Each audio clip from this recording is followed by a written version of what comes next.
A very good morning to all of you. Aibowan. Would love to hear that once again from you. Aibowan. And yes, we have reached the closing ceremony of the Asian Universities Alliance Youth Forum 2019, which was happening for the last couple of weeks, rather 1.5 weeks, with the executives meeting happening last week from the 21st onwards, and today being the 29th of November. Though it's a Friday, usually when it comes to Fridays, it happens to be the TGIFs, isn't it? But still, today happens to be the day that we say goodbye to our dear friends who came from nearly 15 universities representing different countries, 100 energetic volunteers, 50 participants, and all who were engaged in this Youth Forum 2019. Probably you must have enjoyed and had a great week here in Sri Lanka, the beautiful Paradise Island, isn't it? Hope you enjoyed your stay here. Yes, indeed. Well, with that, as we are to commence the closing ceremony today of the Youth Forum of Asian Universities Alliance 2019, it's time for me to invite the energetic personality behind organizing this, and also who has been keeping this driving throughout the weeks and rather the months, the past couple of months, to address you and to give the opening remarks of the closing ceremony. It's time for me to invite Dr. Chaturanga Ranasinghe, the chairperson of the Asian Universities Alliance Youth Forum 2019.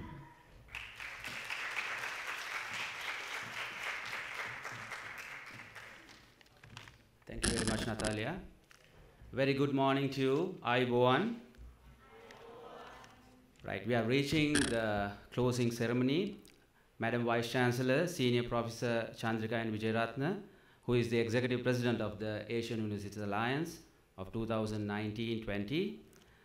The representative from the WHO, Dr. Padmal De Silva.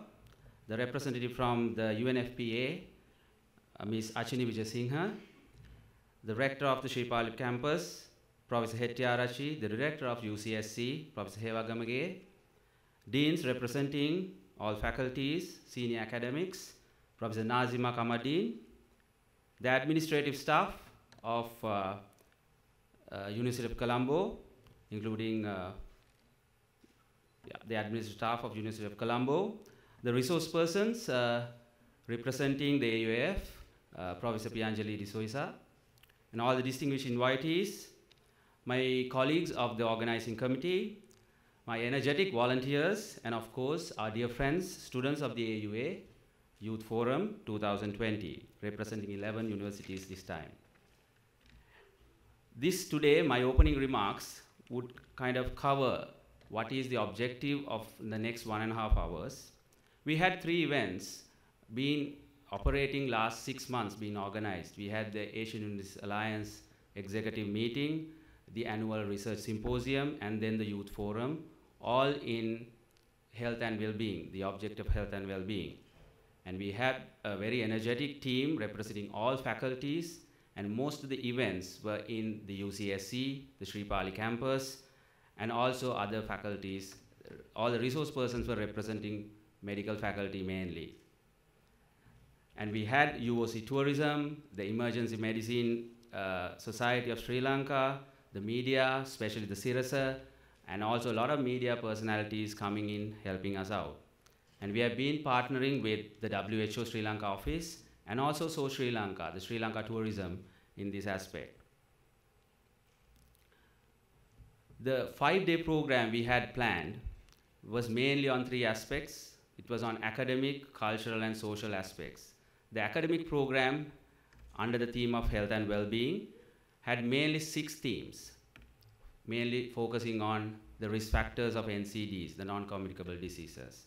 Number 1 was the nutrition, physical activity, mental health, sexual health, alcohol, tobacco, and substance use, and also the climate change, the climate justice. So today, in the next 1 hour, we will have 6 groups who have been operating last 5 days in a mixed group. Will be presenting their projects that could be implemented in the Asian region, maybe individual, society level, or in their campuses, or in the regional level, what they think that they could do to take this forward. So we have these 6 groups presenting in 10-minute presentations, and there'll be 5 minutes for feedback from the expert panel here. So they'll be focusing, and we try to focus on their innovativeness, creativity, and also feasibility of these projects. And also we had some mini sessions going on in the medical faculty, the science faculty. The students were involved before the event also, so they also have some suggestions that we will present in the next couple of, after the presentations. So with that, I also just wanted to let you know the universities who were involved. We had Chulalongkorn from Thailand, 2 students. We had Hong Kong University of Science and Technology, Hong Kong, 3 students. We have Nazarbayev University of Kazakhstan, 6 students. We have 2 universities from China, Tsinghua, 6 students, 5 students, and Peking, 3 students. We have South Korea, University of Seoul, 3 students, and University of Indonesia, 4, University of Malaya, 5, University of Tokyo, Japan, 5, and University of Yangon, Myanmar, 5, and University of Colombo, 5 students. Altogether 45 students were here. So I will open up the next session, and we will have a small video of the 4 days, what happened in the 4 days. So I will let you enjoy that. Okay? Right, okay.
Well-being beyond health.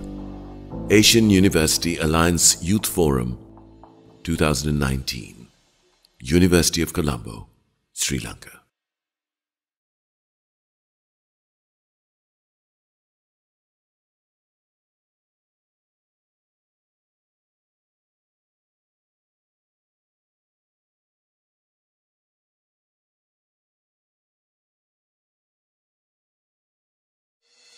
Oh,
Asian University Alliance Youth Forum 2019. University of Colombo, Sri Lanka.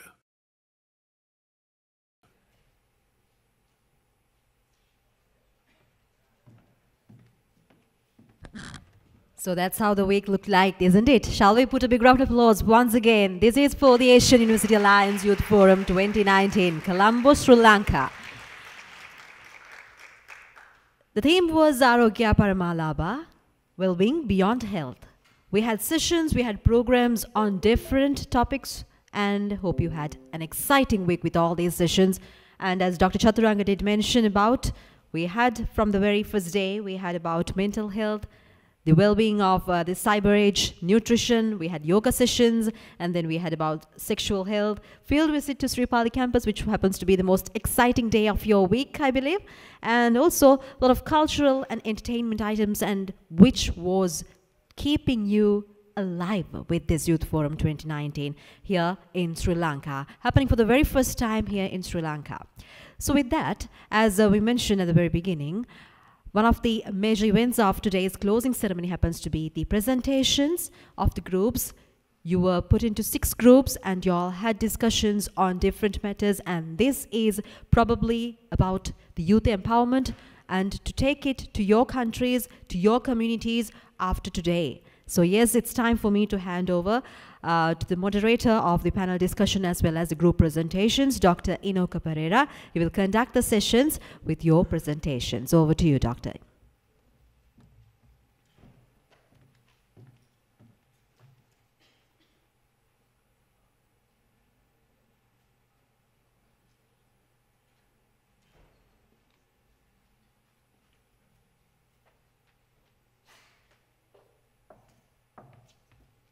Good morning to all of you. So over the past 4 days, our participants have gone through a very extensive program, and today it comes to an end with their presentations.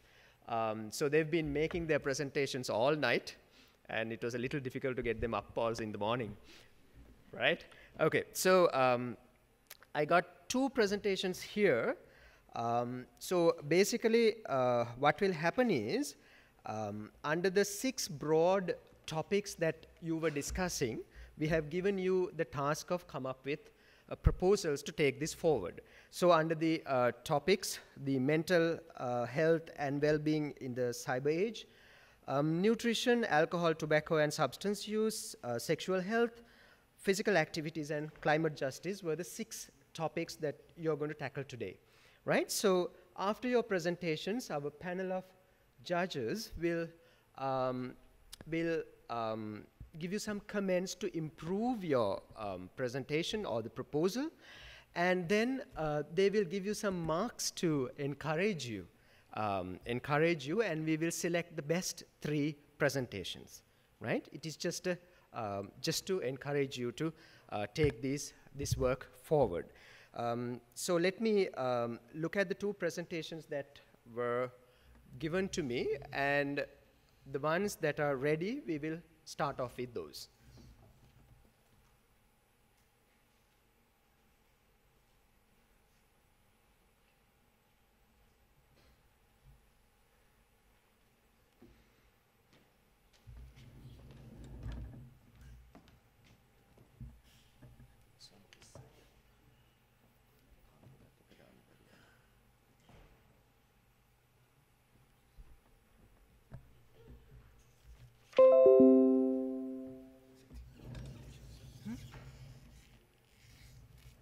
Can this be switched to his?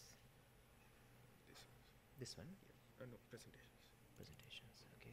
So it's group 3 and group 6. All right, so we'll start with group 3. Can the group 3 come onto stage?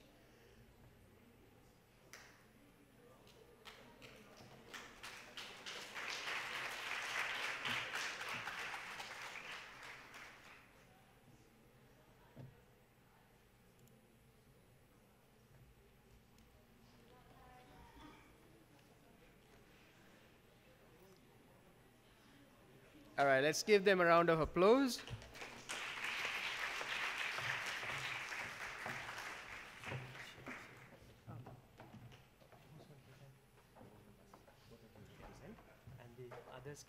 Take a seat over there. Okay. All right. Okay. It's quite a large group.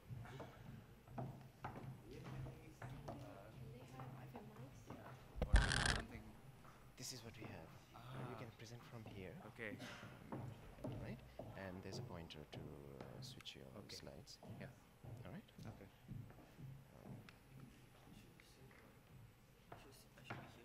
Yeah, it's supposed to be here because you're on your mic. Really? Yeah. All right. But it's not Should I be here? It's nice. It's good if you can be here and present it. So you have the slide going over here and there also. Okay. All right. So this is your topic, right? Oh no. No, it's about sexual health. All right. So they will be presenting their proposal in the broad topic of sexual health. Hello everybody. Are you one? We have this. Do you want to use this? Sure. This is more convenient for me as I can walk. Okay. So hello everyone. We are from Group 3. Are you one? So we from the Group 3 we were given the topic of sexual health. No, sexual health. I mean, it's quite a taboo in our, in our country, even in my country, and it's quite a taboo topic in the Asia. But we are striving to bridge the gap between that. So before we go further, I would like to give some kind of I would say like a background study on this. Okay, this is just the name of the project that we have. We will be explaining further by our next handsome presenter over here. Okay, so the background, a bit of a background. Oh, I have like a case example. So it's a bit wordy, but never mind, I'll explain it to you in a storytelling. So as a case example, for example, there's a girl named Chapa. It's a 17-year-old girl who lives from Asia land, a utopia. It's not a utopia, it's a dystopia. She has a big sister who she loves so much. She lives with little infrastructure, but she receives education up till high school. In her school, there is no sex education. Then she has to go to college in the capital. And when she was in the studying, she has a boyfriend. And one day, her boyfriend asked her to do sexual activity with her. She never understand how to do it, so she decided to ask her big sister, who is working as a merchant in the village, but not yet married. But her sister was so shocked and angry when she asked about it, and she refuses to talk about it. She then got confused, but she then just decided to continue her plan with her boyfriend because of his pressure. And at the end, she ended up getting pregnant and also got an STD on top of that. She was ashamed and got depressed, and she killed herself. Now, this is quite a depressing story, and what I want to outline here is that, can you see the problem? Yes? No? Can I hear some voices? Can you see the problem here? Yeah, yes, no, okay. Never mind, I'll tell you the problem is. The pointer, okay, the pointer is working. Okay, so the problem is that she ended up getting pregnant and STD. So she has an unwanted pregnancy, and on top of that, she got contracted with a sexually transmitted disease. And because of the burden of the socially unacceptable norms, she killed herself. So this problem seems to be very big, but there's a lot of contributing underlying causes. So it's actually in the story, if you can detect. So we just go through it. Some of the causes is that, for example, she has little infrastructure, meaning that she has little access to education. And also, the key point is that there was no sex education in Asia land. And when she wanted to consult with her family, the one that she thought that she can consult, we can confide by, her sister refuses to talk about it. And on top of that, she was given some kind of a pressure to just go with the flow. And lastly, she was ashamed. Ashamed as in she was thinking that this is some kind of a socially unacceptable thing and she has nowhere to go. So with all this in mind, with all these underlying causes in mind, we have seen that this is not something uncommon in our place, not uncommon in Asia. So this is something that I would say, like we say it between ourselves that, well, Asia, we are so diverse. We have their very, very different culture between each other, even though we're so close by. We have so rich history, but we all have this one common thing between us, is that we have the fear of talking about sexual education and sexual awareness. So that's where we step in. We step in. Oh yeah, before this, so we're just going to tell you there are like statistics showing how the STDs, the rate is. It's not really declining, whether not declining and not really increasing, but there is a constant number. So we want to present to you our solution to this convoluted problem, a simple solution, which we call a snake and ladder and you, a guide from childhood to parenthood. And with that, I shall give the floor to Faza to continue. All right, thank you. Such a really comprehensive briefing about what are we trying to do. So, in the matter of one night, we were trying to think what's the best solution to tackle this problem. We also have this common similarity of taboo talking about sex education itself. So, we're trying to bridge that taboo by doing or making something that is not that direct about talking about stuffs, and we're trying to implement it in a game called the Snake and Ladder, as you might all have known or have played before. And in our version, it is called a guide from childhood to parenthood, and I will explain later why. So in this game, we're trying to envision a healthy Asian family that could discuss this matter of things, the matter of sexual practices, and we are aiming to prevent unwanted pregnancies and also the spread of sexual transmitted diseases, which could be shown in the case that we've shown before. But from what we really want is to bridge the gap of taboo, bridge the gap of communication between families and between communities, so this kind of topic can be discussed well in the community itself. So I said, so this is the example of the game. Pretty straightforward, right? This is just a regular snake and ladder.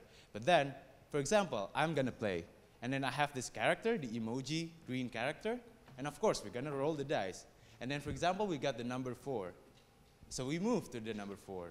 And then, we have this ladder that's going up. But in regular snake and ladder, you're going to step right up. But in this game, you have to answer a question first. The example of the question is something easy like this. For example, where you can buy condoms. The people who get the answer should be able to answer the question. And I'm hoping that you guys already know the answer. So, where is it? Can I hear some sound? Where do you think? Convenience stores? Other places maybe? Pharmacies, yeah, that's right. So it's pretty straightforward and it's pretty simple, like mini market or supermarket. And if you get it right, then you can move forward. So it's kind of still similar to the snake and ladder that we used to play, but we just add a little bit spice to it, a little bit kick to it. So besides playing and having fun, we're going to get a really comprehensive sexual education.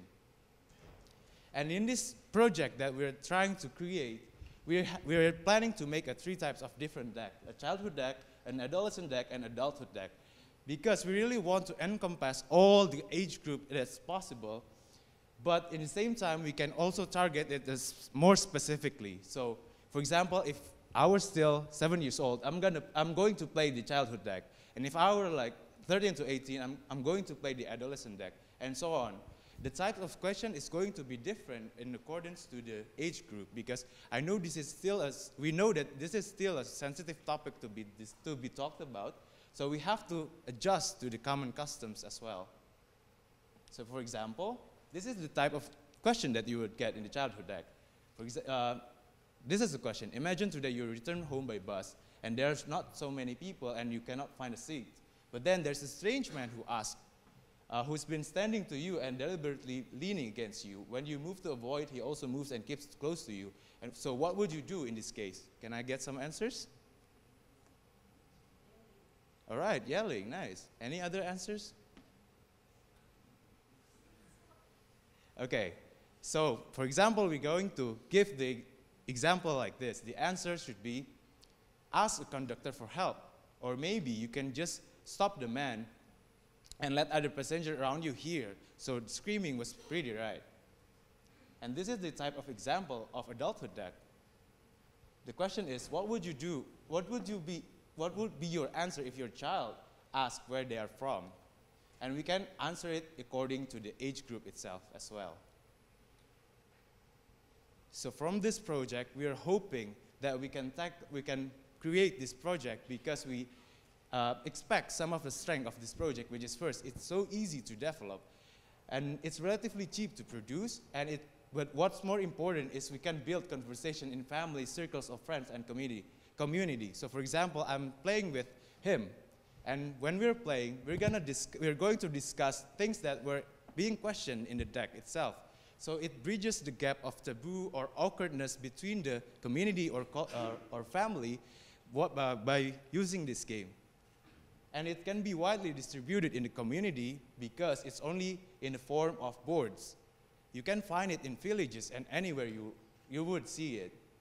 But in the same time, it can also be adapted to an online platform because you can see nowadays every board games that you have is already available in the internet. And this is the rough development project scheme that we're trying to implement. So if this were to be published later on, we have already the timeline. And how would we evaluate the effectiveness? We're going to do two different types of evaluation. First of all is the primary one, and the second of all the secondary one. Primary one is, of course, to know how's the project impacting primarily by doing online assessment or questionnaire or surveys. But then we really need to see the impact in the broader scale, broader scope. So we want to know, like, how is the data of unwanted pregnancy or unsafe abortion or use of contraceptive measures in one country being affected by the project that we've created so far. All right, so that's it from our presentation. I hope this gave you some insights, and we're really glad to hear some feedbacks or question and answer. Thank you.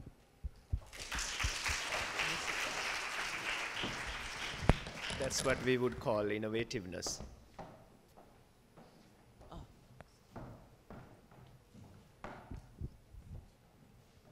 Can we start the discussion? Maybe Professor Chandrika Vijayaratne could. Thank you very much. I think that's an excellent synopsis of the problem that we all face in our countries. And coming from the youth, who are the people who have to suffer it most, I believe it has so much greater meaning. This is a very clear objectives, very creative and very applicable, and therefore, and whatever society. And the fact that you stratified according to the age group was a very, very mature outlook, and I congratulate you on that.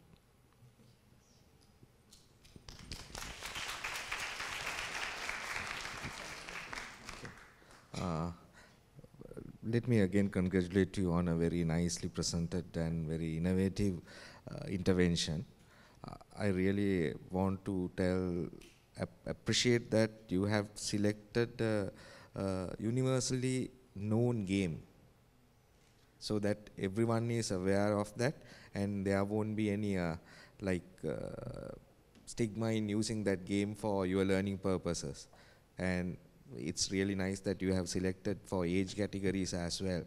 And it would be good to pilot this and scale it up if possible.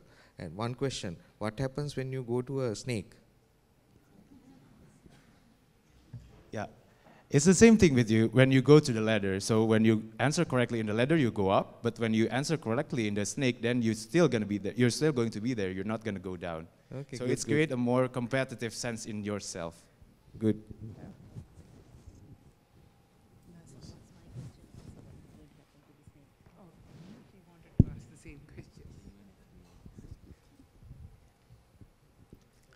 Thank you for that. You caught my attention from the very first slide with a very comprehensive case study, which I think was inspired by the UNFPA session, right? And you kept the name, and it shows me that you have really grasped the very complex social situation that we try to give away, right? And like Madam Vice Chancellor said, the simplicity of the solution just blew my mind. I think this is something that everybody has been struggling with for years in our region. And I think these type of simple solutions coming from young people like you really need to be given attention and taken forward. So I hope there will be opportunities to work with you further. Do stay in touch and all the best. I would also say, think a little bit about your evaluation criteria. It would be very difficult to do the secondary level evaluation because you know, the variables are so high, there are so many things to consider. So it would not be easy to see the impact of your work, you know, because there are other things at play as well. So I would say pay a little attention there, that there's room for improvement, but great job overall. All right, thank you very much. Thank you very much for that constructive criticism on their board game. It was very innovative, I would think. So what would happen is we will gather all these innovative ideas after this forum, and we will forward them and try to get them implemented through the AUA. All right, thank you very much.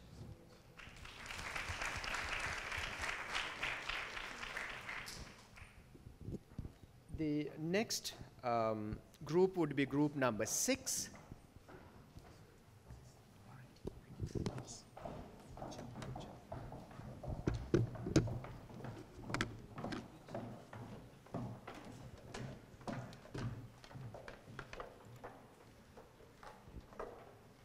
Group number 6 will have a proposal on the broad topic of climate justice.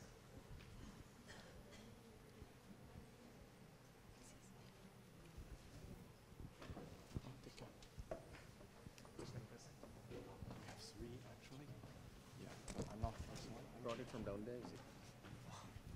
So this mic here. Okay. All right. When the first one, we're gonna. So we how to. So this is the pointer. And this is to change the slides. So this is like the next one, and this is like the previous one. Is this already on? It's already on. Okay. So you have 10 minutes to finish your presentation. Okay.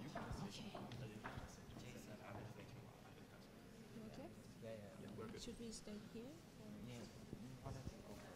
Okay. All right, let's give a round of applause to group number 6. Ayubowan, and good morning, everyone. We form team number 6. We call ourselves like team champions. Okay, so today our topic is about climate change. As everyone knows that climate change is happening and it's become our current issue now. So, but there are plenty of things individual can do to mitigate it. So our group will focus on how we as a potential youth can deal with this issue. So here is our discussion points for today, namely awareness, technology and innovations, networking, and public policy. So let's begin with the first one, awareness. To raise awareness among people about climate change, we come up with 3 easy ways. The first one is through social media influencers to inspire changes into green living and to make a positive impact on the planet matters through various, you can see there like online platform like Facebook, Twitter, and YouTube. Our example here is the viral campaign called Team Tweet, launched by YouTubers, aiming to raise 20 million US dollars by 2020, and also plan to plant 20 million trees around the world. This campaign now had raised over $16 million with support from more than 600 influencers. So we can see how social media influencers have an impact on raising awareness, like public awareness about environmental issues.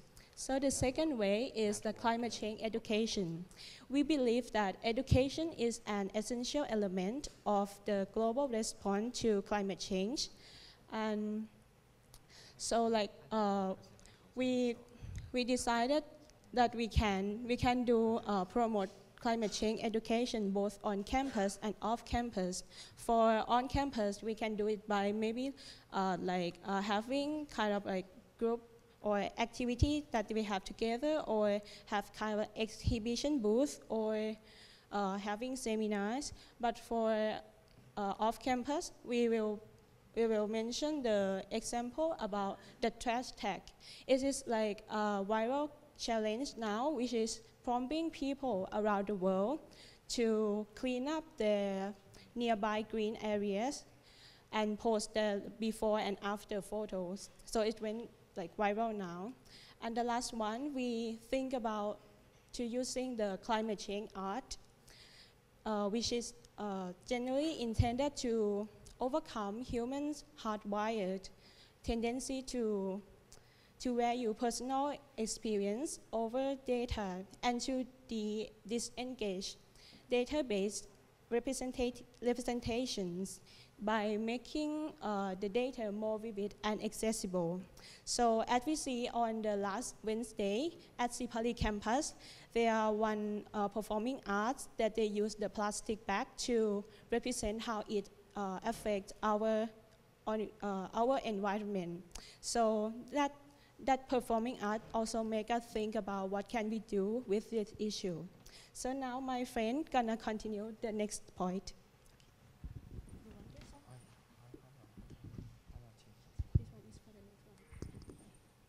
Hello everyone, my name is Chao. I'm from University of Yangon. I'm going to talk about technology and innovations for the environment and climate change. In this age of technology, we need to create and develop more projects, more technologies to help the climate and to fight against climate change. So we all know that fossil fuels, which we use in our cars and daily vehicles, emits a lot of carbon dioxide, and is very harmful for our planet. So we all know that there are renewable resources like wind energy, solar energy, and hydropower energy. So these projects are so expensive and they're so big that they can only be done by the government. Yeah, and so what we like to talk about now is like what we can do, what little things we can do. I mean, there's an saying in my country that you can make oil by combining seeds of bean, you see? So you can be each of these beans to make oil, you know? Do little things and combine those little things to make big things. So what I like to talk about here is what we can do for what each of us can do to help the climate. Like we can develop, eatable pipes and eatable cups. It's very easy as well, you know. You have at first to make an eatable straw. At first you have to melt the candy, then you can just roll it. Then you use it as a straw.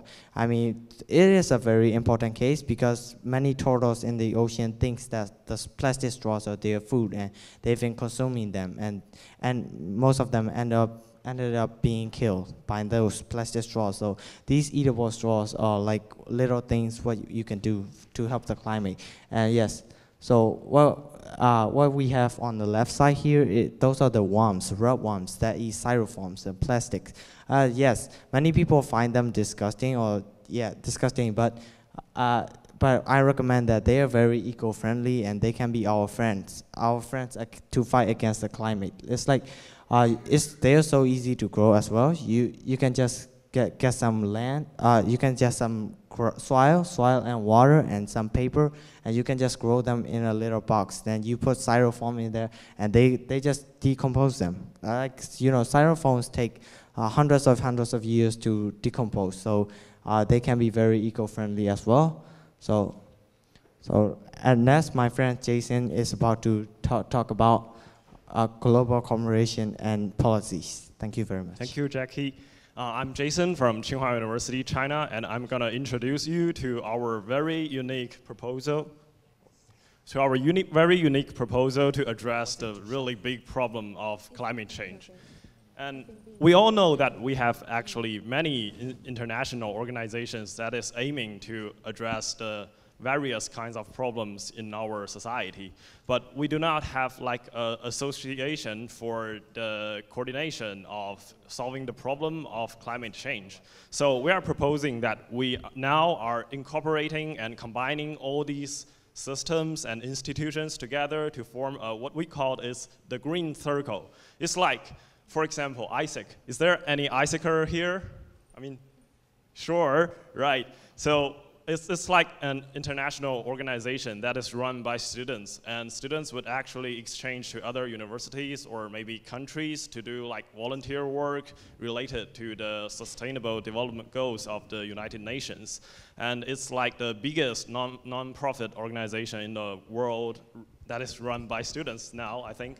So it is really a good framework to do some good thing about the planet, and we hope that we could utilize the framework so that we could make interactions between countries and universities much easier. And another platform would be just the manifesto that we signed yesterday. I think all of the delegates actually signed the document to promising that we should address the problem of our planet together. And I think it would be a really good starting point if we could actually continue on our work on this topic.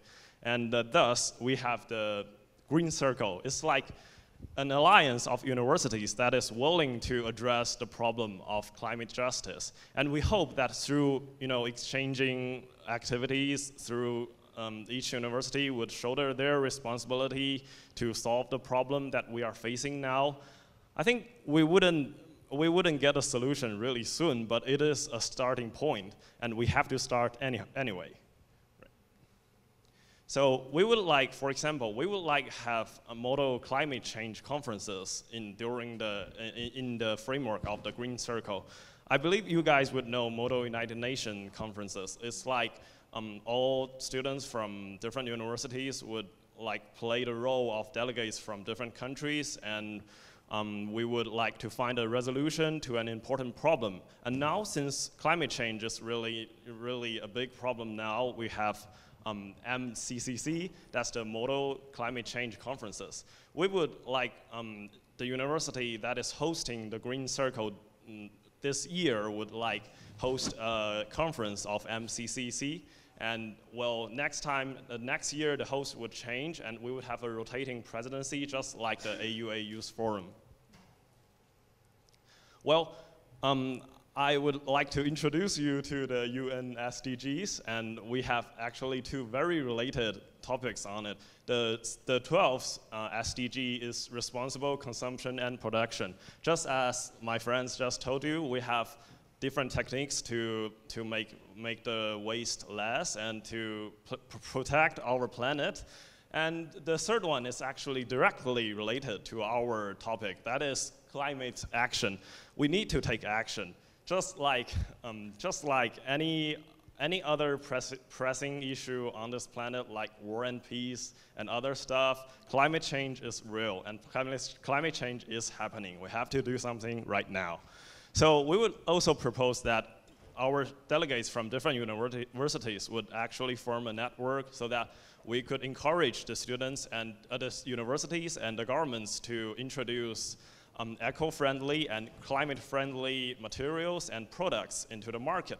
We would have an advisory board to vet all the products that is sold by the retail stores at your local university, and we would actually give them the certification if we believe that the products are made by eco-friendly materials and wouldn't harm the planet that we are living on. Yes. And finally, what will all this become? I mean, what's the good of it? We would have outcomes from the Green Circle and from the certification of eco-friendly materials, but the most important thing is that we should make the grown-up guys, I mean the adults sitting in the front row, we have to make you to join in our efforts to address the problem. For the governments would be actually one of the main action roles in this process, and we would actually sign petitions from our from our conferences, we would have resolutions to make advice to the authority so that they would maybe take our advice and get on going. We would also have like professional students could do the environment impact assessment. That is, they could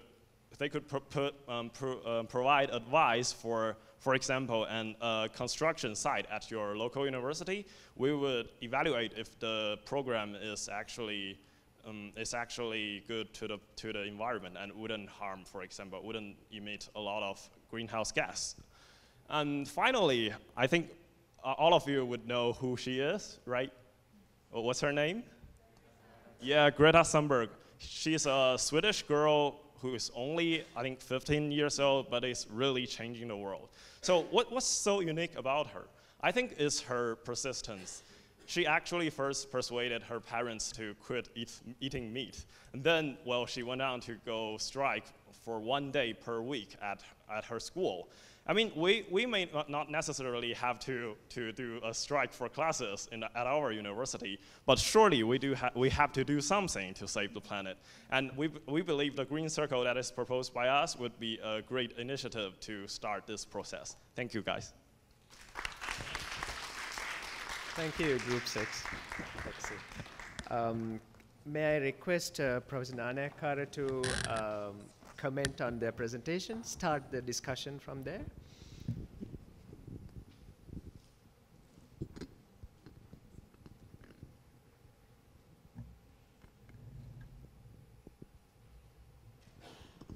Yeah, it's very interesting.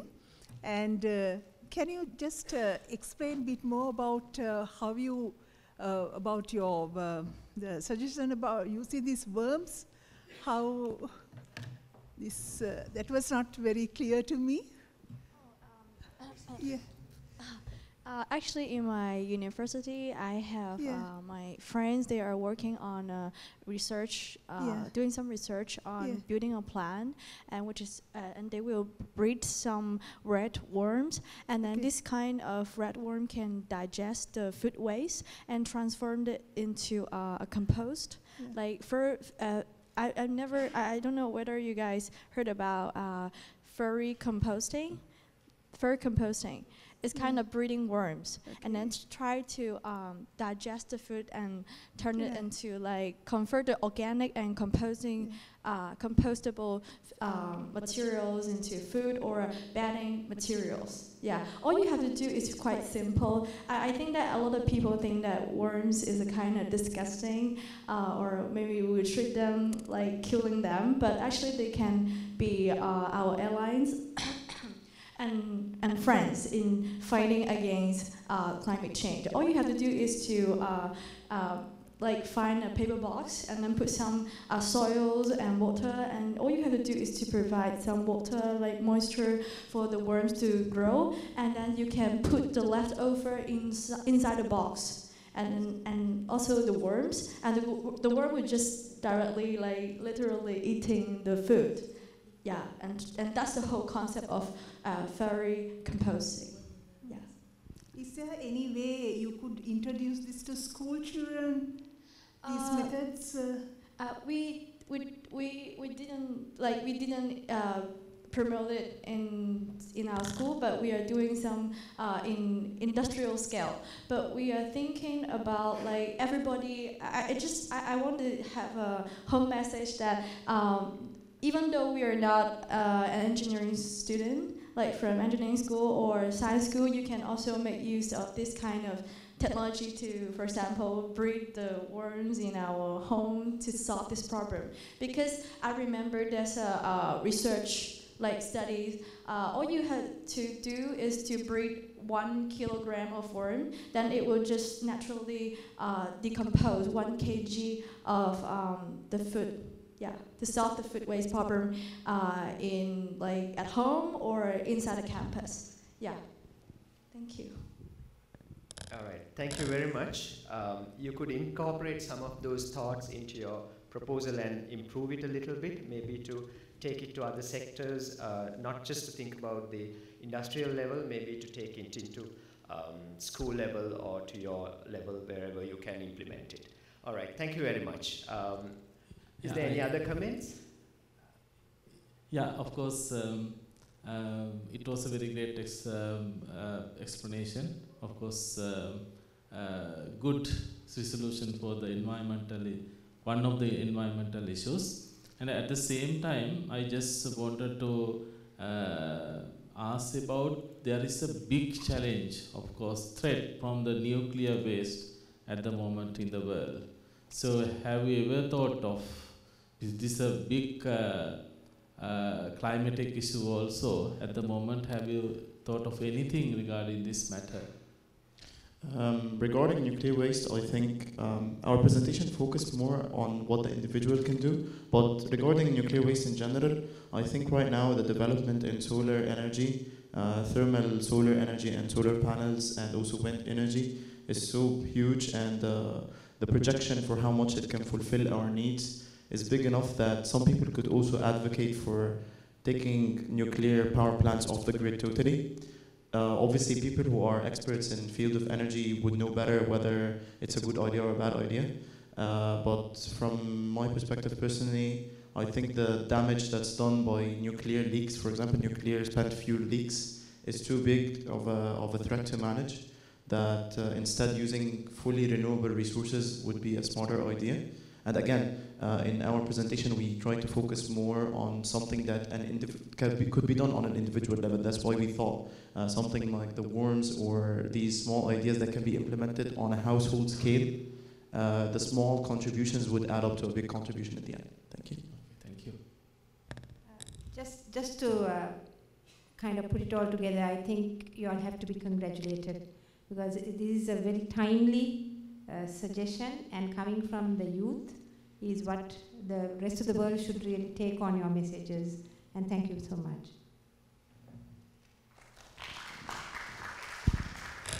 All right, thank you very much. Shall we invite group number 1 for their presentation? That is on alcohol, tobacco, and substance use.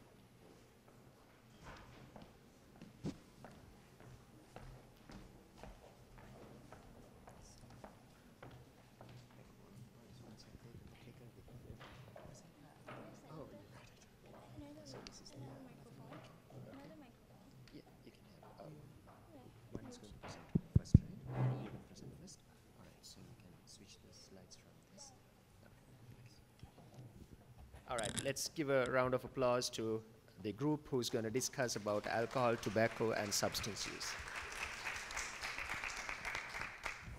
Hello, everyone. We are from Group 1, Alcohol, Tobacco, and Substances.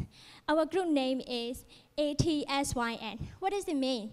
A, alcohol, T, tobacco, S, substances, Y, U, and network. So it will be a program of a globalization program. So this is our team. Okay, back to the international research. According to the United Nations Office on Drugs and Crime, according to the drugs, almost 275 million people used drugs in 2016. Is that the low number? No, I don't think so. However, to 2015, it also 450,000 people has been used.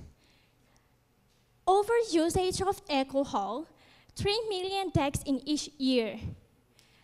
It almost 5.1% of the global burden of the alcohol diseases. And also smoking, 7 million people per year die from tobacco use. All of these numbers combined is the low number. a lot of youth has been suffering from these diseases and these kind of affected ATS. So what we came up with that, we've discussing about alcohol, tobacco, substances, and these our facts, and it will be include underlying issues. Because of these underlying issues, we will come up with the problems. It will how to address our problems. It will be represented by Excel, how we address these problems. And it will be solution. So solution does not enough for us. So how we will measure our solution? It will be come up with, again, indicators. And the top of that, it will be our goals to achieve by our team. So I will hand over by Excel in order to implement our, in order to represent our program and project.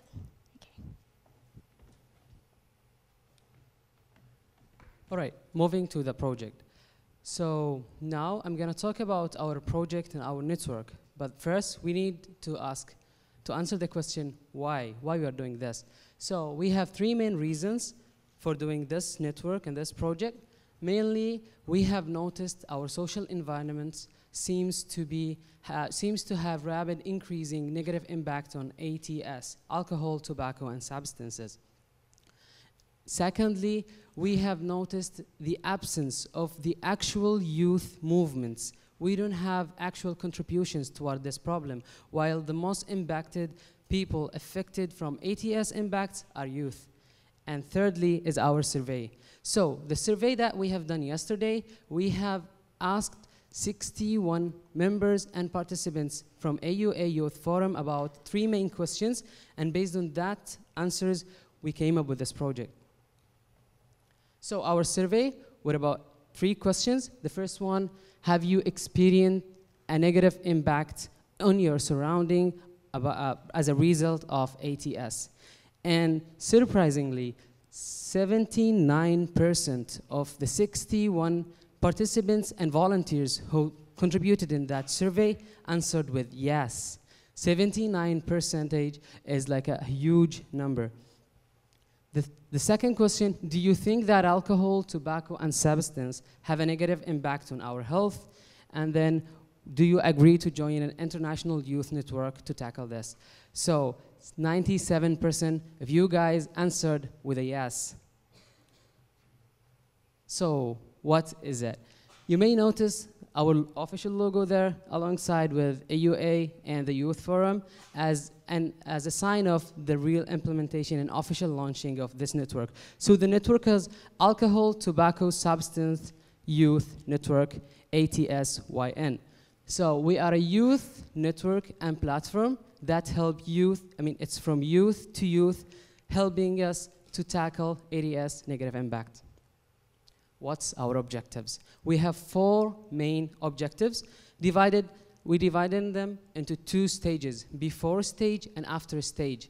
Before, what we mean by before stage is the addiction level, like when the youth reach a dangerous level. So three main objectives that we are doing. We are raising youth awareness about the ATS negative impact. We are organizing events and activities to tackle this, and we are doing a lot of collaborations with official agencies like WHO, the United Nations, and other youth organizations. What about after stage for people who already got addicted? We will do empowerment. We will give them the feeling that they are not alone, and we'll try to help them to overcome all the ATS negative impact. Okay. So, moving to how we're gonna do it. First of thing, we left it blank because it's not only our task, it's everyone's responsibility to help on that. So, we are suggesting some long-term and short-term solutions that we can all agree afterwards to do it, to implement it. So, we use the SMART technique. We had a specific goals that we really wanna tackle the ATS negative impacts, measurable for M. So we are measuring our progress into both the short term and the long term. For short term, we're gonna have events and campaigns. We shouldn't start from 3,000 feet. We can start from the 3 feet first, and then step by step, we will have the major impacts. Small changes can really make it major. And then A, in the word smart, is achievable. We can all achieve it. We don't need millions of dollars. We don't need huge venues. We don't need as big as this forum to start with. Each one of us from the universities, there are 3 to 5 members or 6 members from each universities. We kind of started with our own surrounding, with organizing small events, campaigns, under the same logo, under the same objectives, at the same time. Imagine it in 14 countries with one social media coverage. It's like, wow. In the world smart, the R is realistic. So it's really not difficult or impossible. We can make it. It's just one by one. And T is the time bound. So for the short term, as I mentioned, campaigns, events, activities. And for the long term, we are planning to have and develop an application, mobile app, that people who are suffering from alcohol and tobacco and substance addiction, they can have psychological counselors. Because usually it's about, we don't have the resources, we don't have the platform, we don't know as youth where to go to overcome this problem. So that app will be like their friends trying to help, and we'll try to promote it. By that time, we will reach to the moment that we have enough members, that we have good publicity, and I hope in few years' time we can have another gathering for all the AUA Youth Forum participants to implement this. And for time bound, everyone, I just want to tell you that you are officially member of this network. And then I'd like to invite my teammates to teach you the chair of our ATS Youth Network. And I would like to invite you all to stand up, and let's do it together. Can everyone stand up? Middle. Okay, so our teammates will teach you first about it. It's easy. It's 4 movements, and then the last part is a casual dance. You can just shout the letters, easy, and it's up to you. All right, 3, 2, 1. A-T-S-Y-N.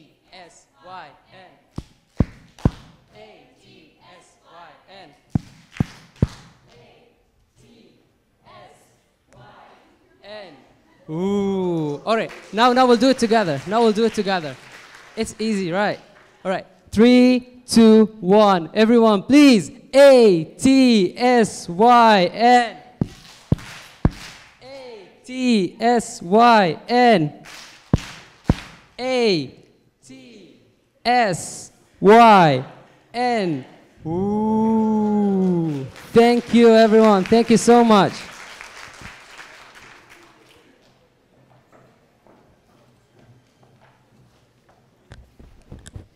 Exactly what we wanted at this time. All right, great. So that is exactly what we wanted from you guys, to network together, to build this, keep this connection throughout, to develop this, the Asia, which is yours and mine. All right, so shall we start off with the panel's comments? Professor Nazima, would you like to comment?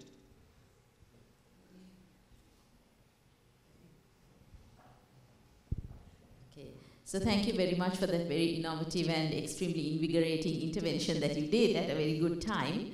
And I think, yes, it's an important problem that you need to address at this stage in your lives. We are also concerned because we want to see what were the deliverable outcomes. Not only how you would spread this through a network of yourselves in the youth forum and to ensure its sustainability. Without being a burden to the other participants. How is it going to be sustainable without making your participants feel that they are involved in something that requires too much of energy? And the second one, the issue that I have is, how would you think about involving, because we really want this to be deliverable even among our school children and among the next generation, not only in our country but maybe even in your countries. How could you translate this into something that even at a school level, children can think about, because I think it's a problem in our schools as well. So we have agreed on the no commitment rule, meaning that the youth that are joining us are not required to give a lot of time or effort. It's a matter of impact, measurable. So the thing is, when the youth are feeling they're gaining something and impacting their surrounding, they will give it a lot of time. It doesn't mean that you have to commit for 1 year or 1 semester toward this. It's an open-ended project that we all are leaving an impact in our surrounding. The second question, the schools is one of our targeted audience and targeted people for the P4 stage. So during the campaigns, during the network, during the events and activities, we will tackle sharing the awareness with children about it because they are one of the most important aspect of our goals. So besides, you know that in this age, in our technology age, Industry 4.0, we couldn't neglect the development of the technology. So people, most of the people, not most of the, all of the people are addicted to our phone. We couldn't even, you know, like shift our eyes from our screen. So I'm thinking of that. What about we making an app? You know, like some of the being causes of the addicted to tobacco and substances is that it's one of the loneliness. It's one of the addicting to causes that. So when we feel lonely, we can make a chat with that app. So I will feel lonely, so I have no one to talk about, so I will talk with that app, and that app would be our good listeners, and will talk about other kind of the release our loneliness in order to make feel fresh, and if we feel lonely, and so something like that, we can make implement in that app. Some of the psychological consultation will be added as well.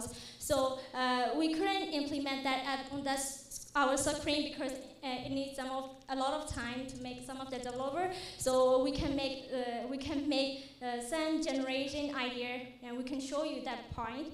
Yeah. So that's on our point. All right. Any other comments from the panel?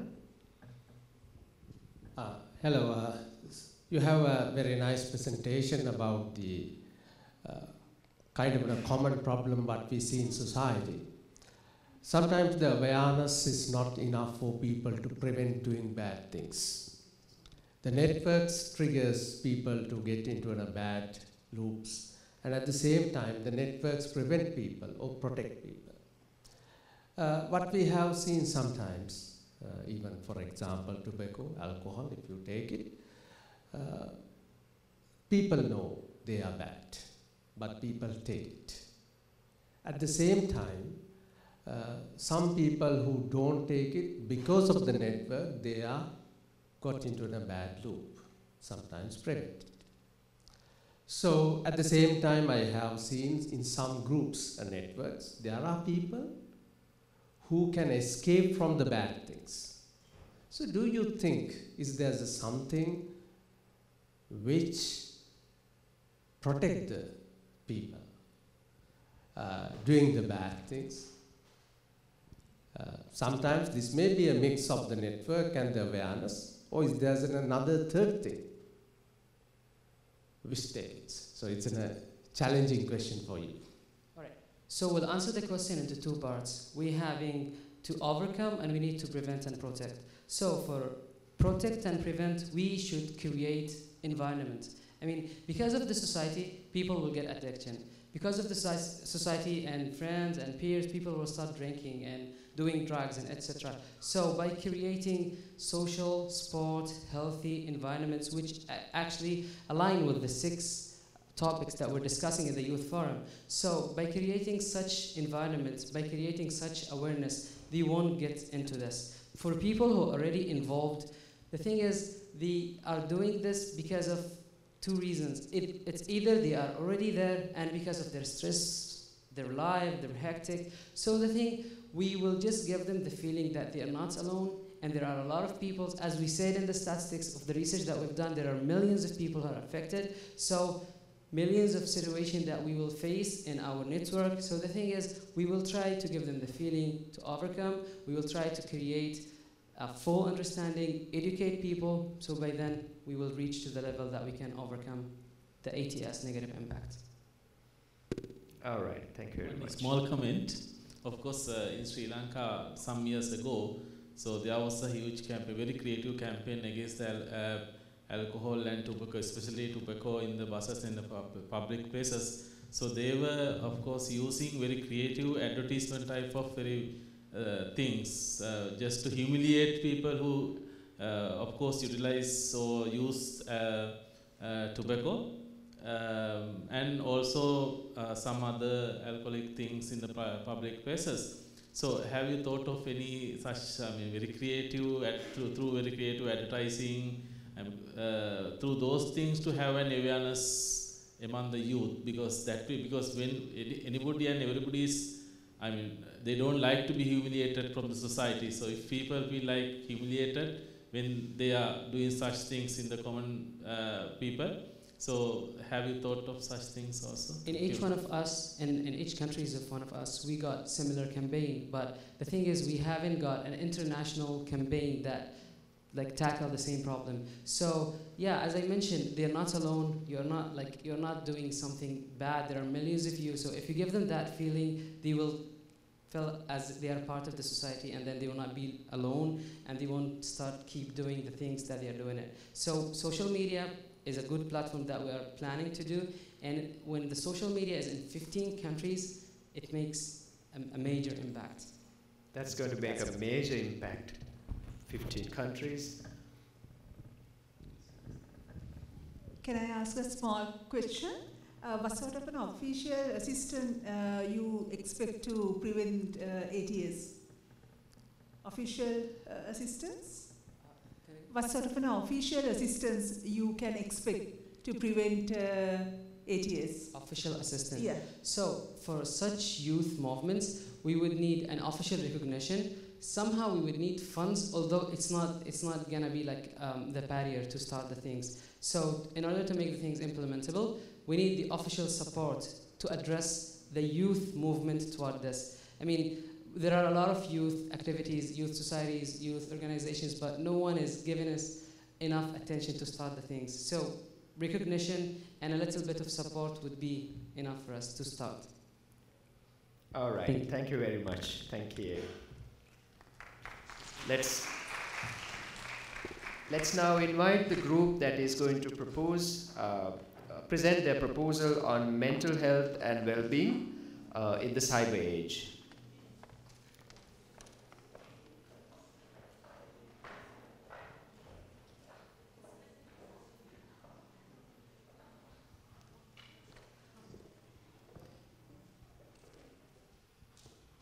I didn't want to stop you at 10 minutes, which was the instruction I received, or to stop the discussion because it was so interesting to listen to all that. Let's try to keep our time around 10 minutes in your presentation and head to the discussions. All right? This is your presentation. This is your presentation. All right. You found the clicker? Oh, there we go. All right. You can start.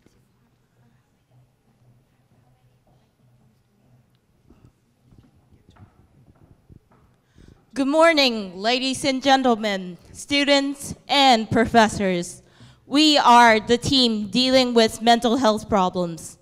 Firstly, we want to show you some video about what are we dealing with and what kind of problems we are facing today.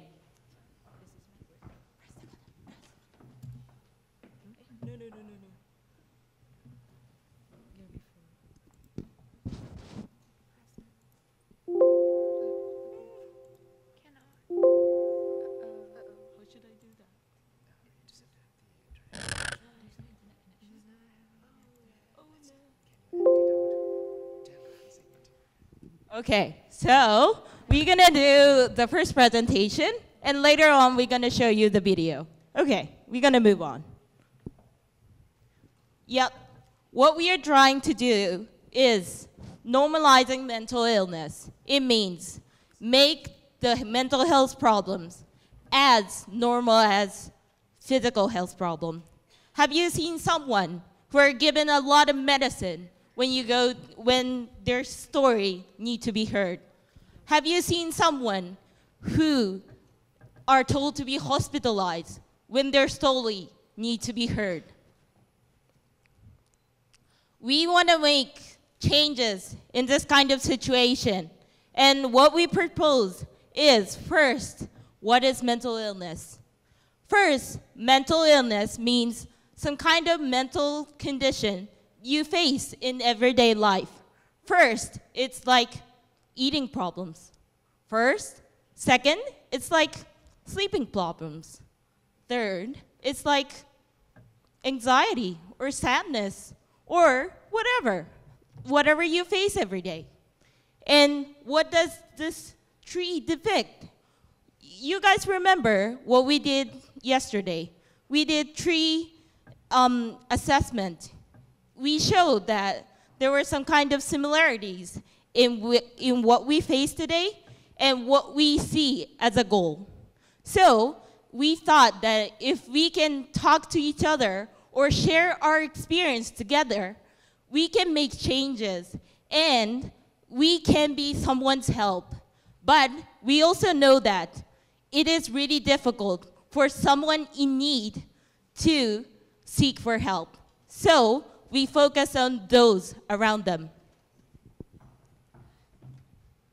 So that's what we want to do. We want to introduce you #WeCare2, the movement that matters. So instead of urging depressed people to reach out for help, we want to focus on those people around them. We want to involve everyone into this movement. We not only care about those people who we care, that's our friends and families, we also care about our own mental health. So we want to help people to know how to tackle mental health through this kind of movement. And when they face mental health themselves, they can help themselves. So what does this movement do? It ensures proper engagement between those who want to help and who need help. It involves two parts, online and offline. Hey, good morning, everyone. I'm Lorena Liu from Peking University, Beijing. And let's see together what we're gonna to do. Our interventions will be divided in two parts, the online one and the offline one. Let's see the online part first.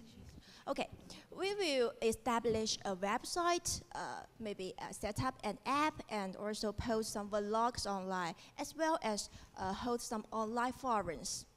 Through all this information we post online, we hope people can learn about our movement, learn how to treat people with mental illnesses, and how to detect some signs of depression. And for those who have mental health problems, we think they can learn how to treat themselves and learn where to find some instructions, some specialized instructions. Okay, let's come to the offline interventions. We have three main offline interventions. The first one is to open workshops or hold some activities at both schools and communities.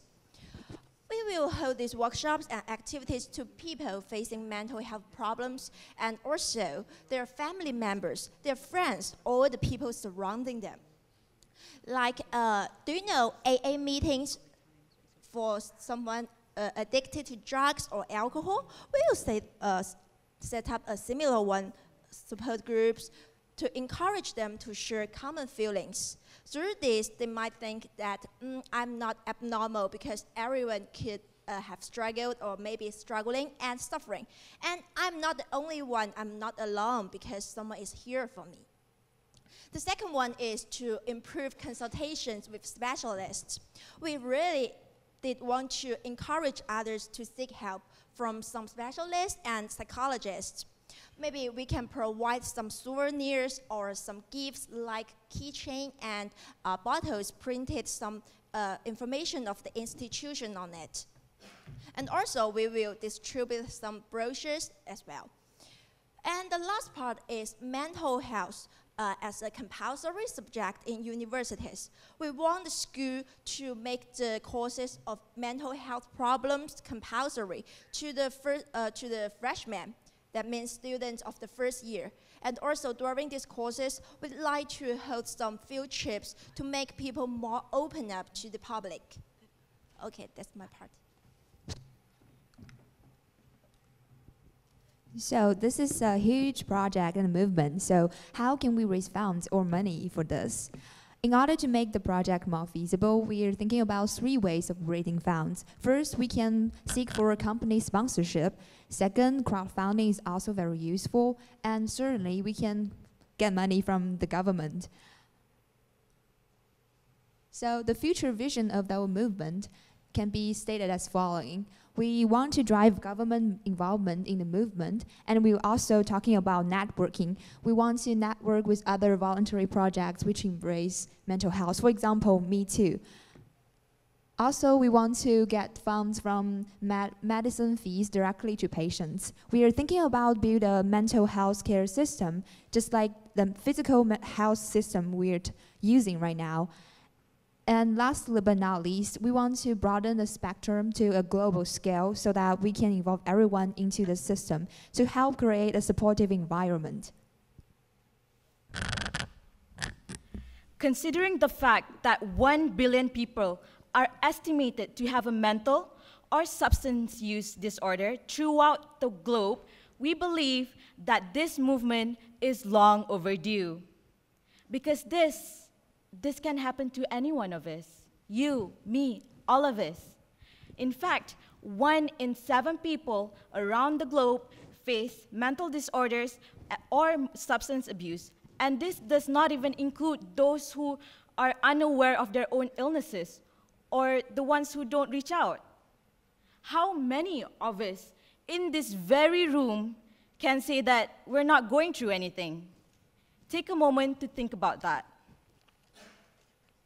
Being clinically diagnosed with MDD and anxiety myself, 3 years ago, I can speak a little bit about this whole thing. And I stopped taking my medications and stopped seeing a psychiatrist because it was difficult for me to travel back and forth to see my psychiatrist. So I understand that it's very meaningful for people who are mentally unwell to have this user-friendly application which we can use at any time, anywhere. And you'll never know that a simple download from the App Store might just save your life. Having said all of that, being mentally ill does not make you a dangerous person. Although this is a misconception that is widely spread, people need to know that it's normal to go through this. And we, as the pillars of the future, will change that misconception through this movement we call We Care Too. So with that, I thank all of you, and I urge all of you to continue and spread the awareness and join our movement. Before I end, I would like all of us to watch this video, and then we can open the floor for any questions. You know that feeling where your thoughts scare you or make life tough? Sometimes it feels like no one else in the world has those thoughts or feelings. No one seems to know how difficult it is to deal with your feelings.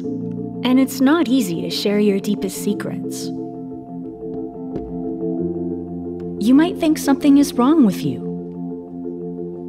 Or you might worry what other people think. And all of that makes your thoughts and feelings worse. Our culture has created this environment of shame. Until the 1960s, society sent people away if they had challenges managing their thoughts, emotions, and behaviors. Over time, we learned that we didn't have to be afraid. We learned how to help people get better. We became hopeful.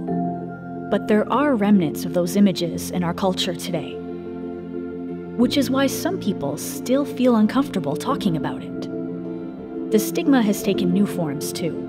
With more access to more people all the time, it can seem like the world is telling us it's not okay to be anything but perfect. The truth is, everyone has thoughts or feelings that can be hard to deal with. So why do we make it so difficult on ourselves by judging others who could be going through the same challenges we are? What if, instead of seeing labels, we saw people who are struggling and could be there for them so they didn't feel so alone? What if we looked past our fear of mental health and started to talk about it in a constructive way? What if, as a society, we used empowering words and healthy images to help people feel supported? Maybe then more of us could feel comfortable telling others when we're having a hard time. Maybe more people would get the help they need. And maybe one day we won't have to talk separately about mental health and physical health, but just health. The truth is, each of us has the power to change our culture. Will you join us? Share this video with a kid, your neighbor, a friend, and help us break the stigma of mental health. With this movement, you will never be alone. Thank you.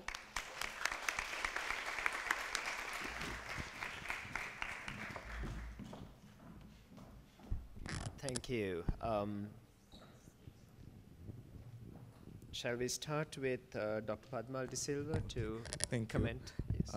Let me congratulate you on a very nicely presented, and I like the way you presented, because all of you joined together, you shared everything and you had good concepts being produced.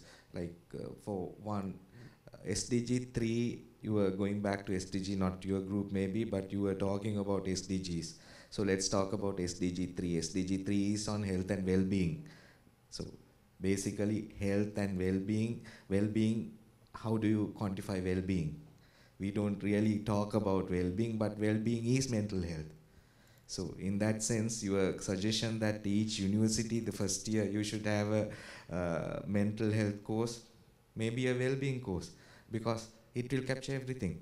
So congratulations to you. And I wish you all the best. Thank you. Thank you. Yeah, one little thing, you all did yoga and meditation and other aspects, which has an Asian culture. You might be able to bring those also together to improve well-being before it happens, as a preventive. Some of those small, simpler aspects can be incorporated into your app also. Thank you for that very comprehensive presentation. What I liked about it is the fact that you have thought it through to maybe greater detail than some others, to think even about how you would fund this, because sometimes we find students bring a lot of proposals but they fall by the wayside because it hasn't been thought through to a finish, and this is too important a topic for us to let go. You also know, you've understood that even in universities we can have the pressures of courses itself bringing on mental health or well-being problems. So it is probably a very timely intervention. And maybe in some of our schools, our very competitive schools, our school children also go through these issues. So once you consolidate this movement, if you can actually widen its scope so that we can include maybe even members of the younger generation, so that they don't have to come to university to deal with these solutions, it would be a very good thing. And so I wish you all success. So, interesting presentation. The physical health and the mental health are two sides of the same coin. Sometimes mental health is more important than the physical health, and people undermine the mental health. As a result, many problems people face in their life. And you suggested several suggestions how to improve the awareness of the mental health and how to face the challenges. And do you think any kind of in a way people can do a self-recognition of their mental health problems? For example, it's a common issue. Sometimes people don't like to ask, people don't like to accept they have the problems. The physical health is quite different. You feel it, you even openly say and ask the help, and the people don't say. So this is the part. And how do you think, in your way, how do you support for the people, for the self-assessment of the mental health? Thank you for the question. To answer it, through this movement, we've got qualified professionals who can assess your issues. Besides that, we also have an application which is very user-friendly for everyone who think they are going through something. They can also evaluate themselves through that, because this application can somehow become a telehealth service provider. So I hope that through this application, online and also offline intervention, we can all combine and fight for this project and continue to spread the awareness and fight everyone's well-being. Yeah, that's all. So this is one way of breaking the stigmas through using the cyberspace to your advantage. Yeah. All right, thank you very much. Let us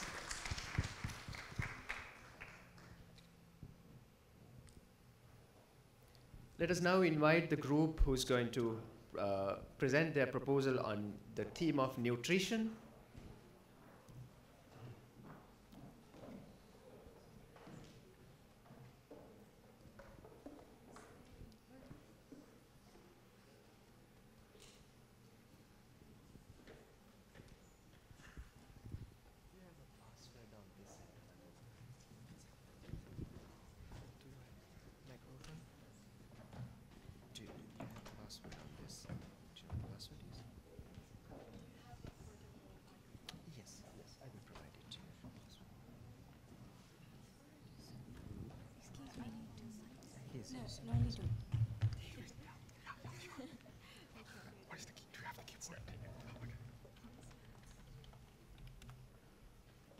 They have protected their intellectual properties, so we need to enter the password to enter it.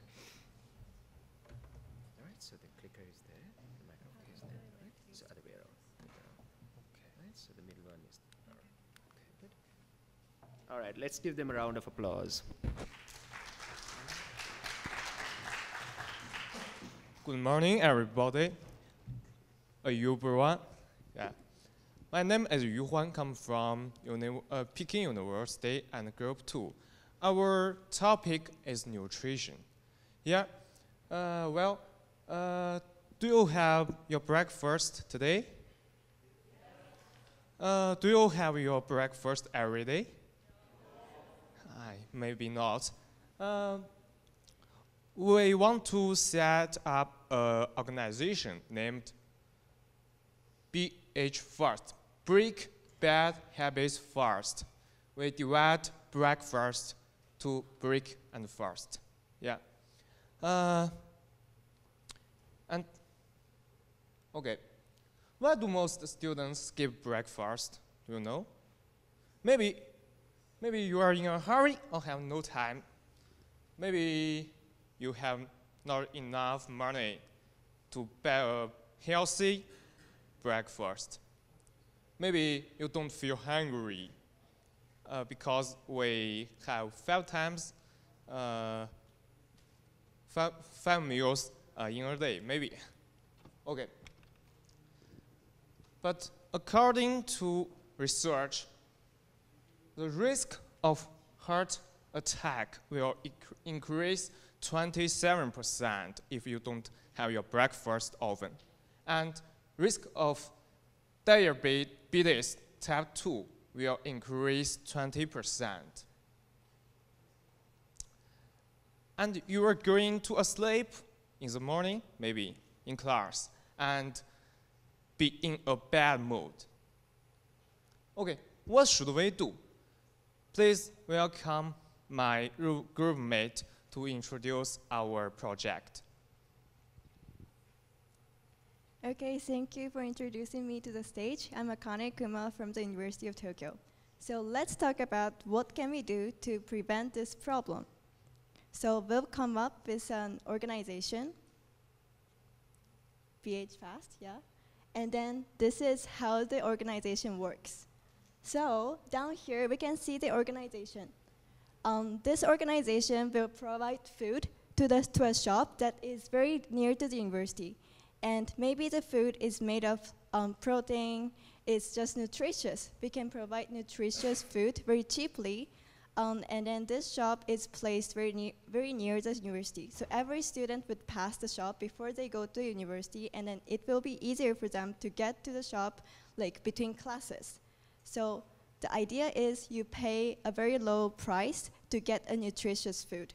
This price is cheaper than the ones that you could prepare, even cheaper than you could prepare yourselves. And you go to a shop, and then you bring your breakfast, and then you can eat it later in the classroom. So this tackles all the problems we have. So it's a ready-made breakfast, so you can take the breakfast with you, so it saves time for you, and then it is very cheap. So you can like avoid the problems of like not having breakfast because we don't have enough money. And for the problems of appetite, because you can take the breakfast with you and you can eat it like anytime you want, so the problem is saved. So how can we provide nutritious breakfast in such a low price? Our organization is thinking about asking for the companies for sponsors. But how would a company help us? Why would they help us?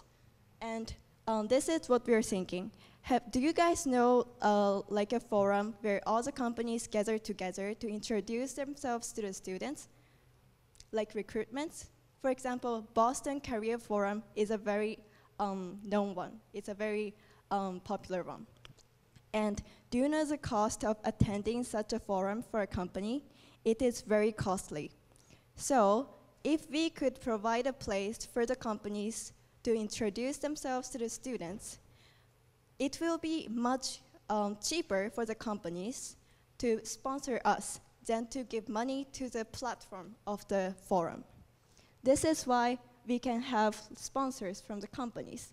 So yeah, the flow diagram. We get money from the companies and we provide services such as putting pamphlets and then showing the videos in the shop.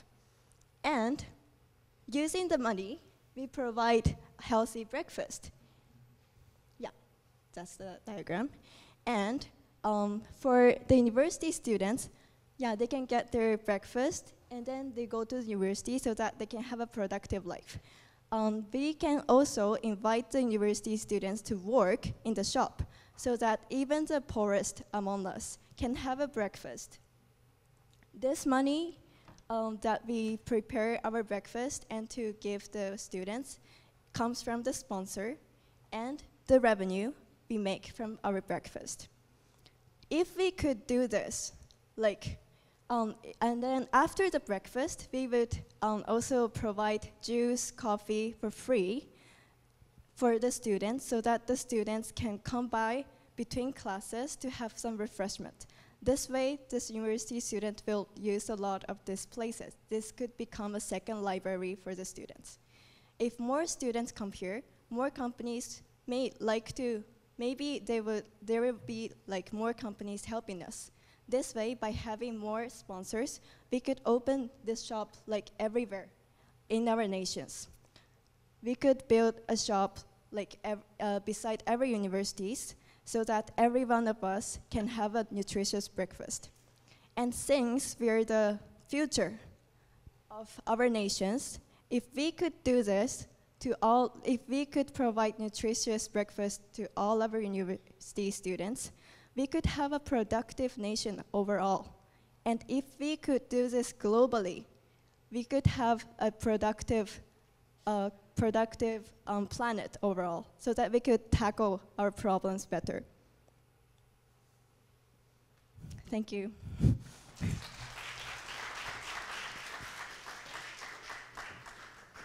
Do you have any questions? All right, let's listen to the comments of the panel.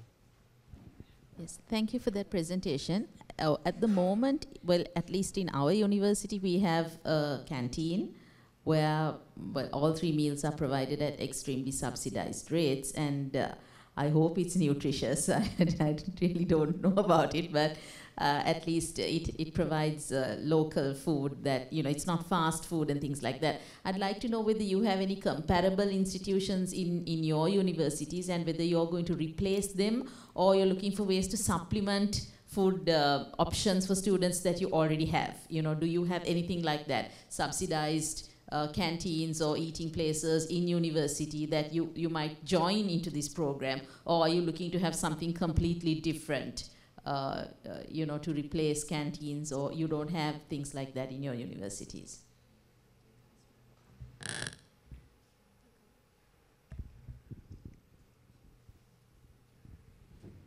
thank you for the question. So I'm from University of Indonesia. Basically, in my country, in Indonesia, we don't have, we actually have canteen, but usually the canteen starts opening at around 9, and the food is not even ready. And the problem is like many students. I see this problem especially because I'm from the dental fields. So most the health students most of the university students from the health fields, for example, in my country, we have this kind of culture which we have classes starting at 7 or 8, and we have no class starting later than 8. So it's sometimes like we got up late and we didn't have much time to prepare for breakfast and anything else, and the canteen is also not ready. So we just come up with this idea of like opening a healthy breakfast. Like maybe we can like place the cafe or the booth like in front of the gate of the university, so everyone would like pass by before entering the university, and it's gonna be much easier for like every student who passes by to just like pay and take, and then go into the classroom. As also has been explained by Akane, that this food is very easy to be taken away. So it's ready food and it's easy. You can just like carry it away.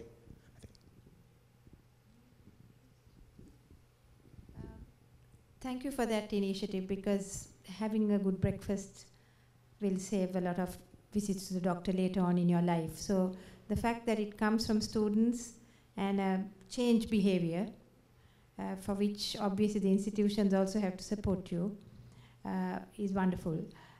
It's just that maybe you should address the quality of the food and the source of the food. You spoke of the institution providing. It was not very clear to me as to whether it was sort of homegrown, like home gardening and organic could also be brought in, and eating more vegetables and those kind of little bits and pieces you all picked up could be inserted into that.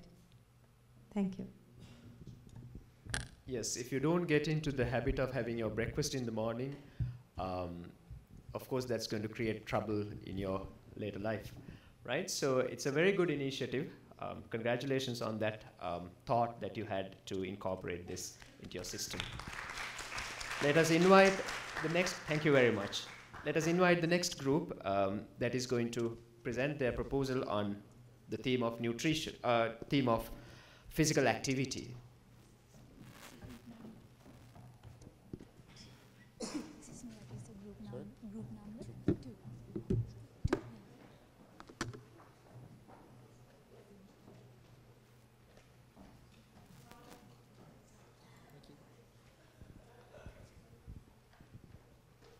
They're not going to keep calm, they're going to keep moving.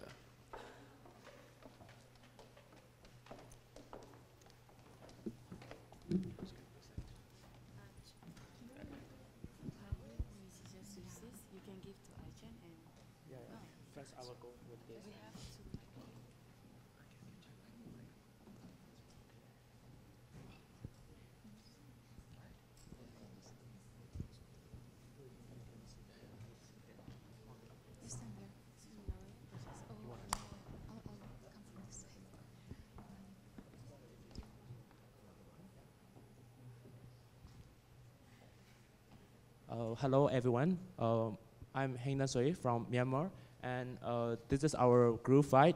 In today's world, you are struggling to do physical exercises.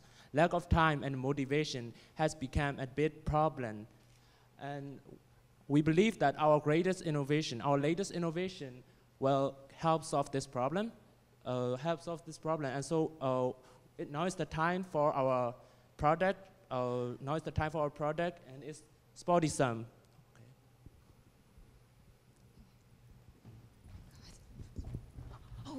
I'm sorry, please. I'm just in a rush, you know, like I have to do exercise. Sam is dying. Oh, what are you talking about? Sam? Your boyfriend? No, not my boyfriend. It's actually my little cute pet, and I haven't been caring for it for so long, and now it's dying. Oh, what do you mean? Do you have a couple minutes to explain what it is? Oh, well, I don't actually, but okay, I'll try. So basically what you see is this my little cute hamster, Sam, and it gives me daily notification and I have to take care of it.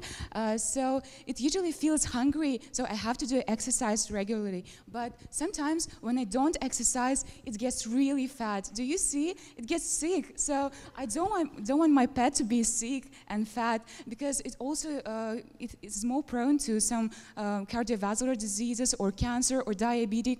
And who wants a diabetic pet? So.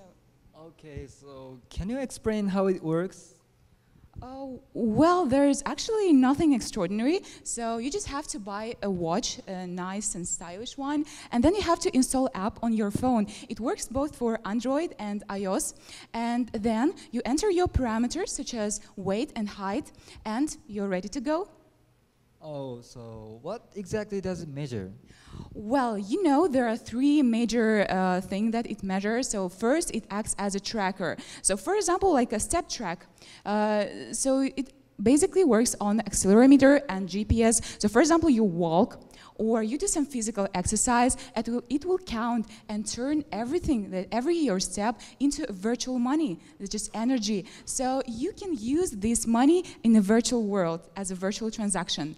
And the second thing is that I told you about the weight and height parameters. So you insert it and it will count, it will calculate your BMI instantly. So for example, you can then insert it several times. For example, you've done your exercise after a week or in a month, and it will calculate your BMI and it will provide you a graph. And the third thing is that it will measure your blood pressure. So it has inserted, so we are talking now about the smartwatch, you know, and it has a combination of PPG, which is a photoplethysmography, and EKG, electrocardiogram sensors, that will measure your blood pressure anytime, even during your sleep. Oh, I see. And I think your watch looks so fancy. How much does it cost? Yeah, I like it too. Actually, I bought it in my university, so recently the shop opened, and I actually struggled to pick one because there are two types, Huawei and Xiaomi, but you know, I went with Xiaomi. And usually at AliExpress, they cost around $50, but at that shop, they provide 20% discount for a student. You know, that's a great deal. I think that they are negotiating with the companies, and more students will buy, the higher discount will be. Okay, but I think it's just a watch. Why is it so unique? Oh, come on, no. It's not just a watch. It actually has several applications, both in virtual world and in real world. So when we're talking about the virtual world, you can see that you can have different type of pet. So mine is a hamster, but for you, I guess it would be suitable. You can have a choice. For example, it can be a lion, a cat, or dog, or any cartoon movie from, for example, from Madagascar. And then if you're, let's say you're hyperactive, you do exercise every day, and you get accumulated those energy points. So what do you do with extra ones? You can actually transact them to your friends all over the world. For example, you're from Japan, I'm from Kazakhstan, I can give it to you in a blink, in a second. And oh, this sounds interesting. I want to buy it too. Yes. Well, I haven't. Yeah, but I haven't told all the benefits of it yet, so you have to be tentative. So it also provides a discount to a local shop, sports centers, eco shop, and shared bikes. So for example, let's say you have some extra ones, you gave it all to your friends, and now you don't know what to do with extra ones. So what do? You go to your local shop, and then, for example, you want to buy some sportwear, and it will give you a discount. Or you can go to eco shop and buy some fruit and vegetables, or you can use a shared bike with these discounts or vouchers.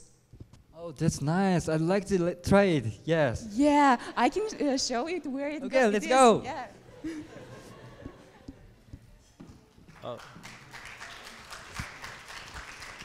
So I guess we have seen some just first about our body some. And there's more to it, although it's not available in the market yet. We can assure you that there are obvious advantages. First, it's just a combination of current technologies and that's why it's so simple and easy to use, and it's readily accessible. Plus, it offers discounts for students, and it offers like long-term incentive to keep doing exercises every day, and you will get coupons in return. So, what are we waiting for? Keep moving. And save Sam.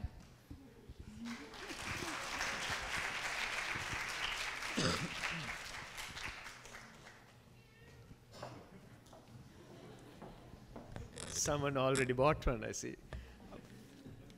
All right, it's open to the panel to have give some comments. Dr. Chaturanga, you can start. Yeah, congratulations and very interesting. Actually, you have what I saw in that was that you have combined the gadget with the real world benefits. So that's pretty new. And the problems with the gadgets in the world at the moment is we have a lot of Fitbits, smartphones coming, and it really has taken it to the next level that people are really engaged with the gadgets and monitoring their physical activity. So all over the world, the problem has become after you buy a gadget, initially you are very much engaged, and after a while that you lose the interest, and it becomes a problem to you. You know, when it starts beeping and all, you just shut it off and wait. So have you thought about that also? Like, you know, suddenly your pet becomes a nonsense to you? So the uniqueness that we have is when you have a pet, you get the motivation of keeping your pet healthy and all. So that's the biggest motivation that we have implemented here. So everyone likes to have your pet in a well condition. So hope the youth will engage with that. So you have thought about it like that. So yeah, very Plus interesting. the points you are going to accumulate, right? Yeah, of course. So maybe we'll create some forums, or you know, like it will. You can also see what the condition of other pet is. So it will be like, you know, a motivator. So someone pet is dying and yours is healthy. So you are competing and so on. And it also can be extended further to have some notification about your general health. So you insert all your data about the blood pressure, about your activities, and it will provide a graphic like your so general condition of your health. So I don't think it will be for a conscious person who is thoughtful of his or her health. I think it will be very interesting for a long period of time. It's quite interesting the length that you have thought about these apps and the projects that you're trying to implement. Any other comments from the panel? Well, very interesting, the kind of stuff that we think can do experiment. You were discussing about the normal activities, walking, exercising, and other things. How do you integrate it with the normal thing? Then if you think about the previous group was talking about the breakfast. Now, how do you integrate the breakfast with this kind of a scenario to feed in? Is there any creative thoughts on that?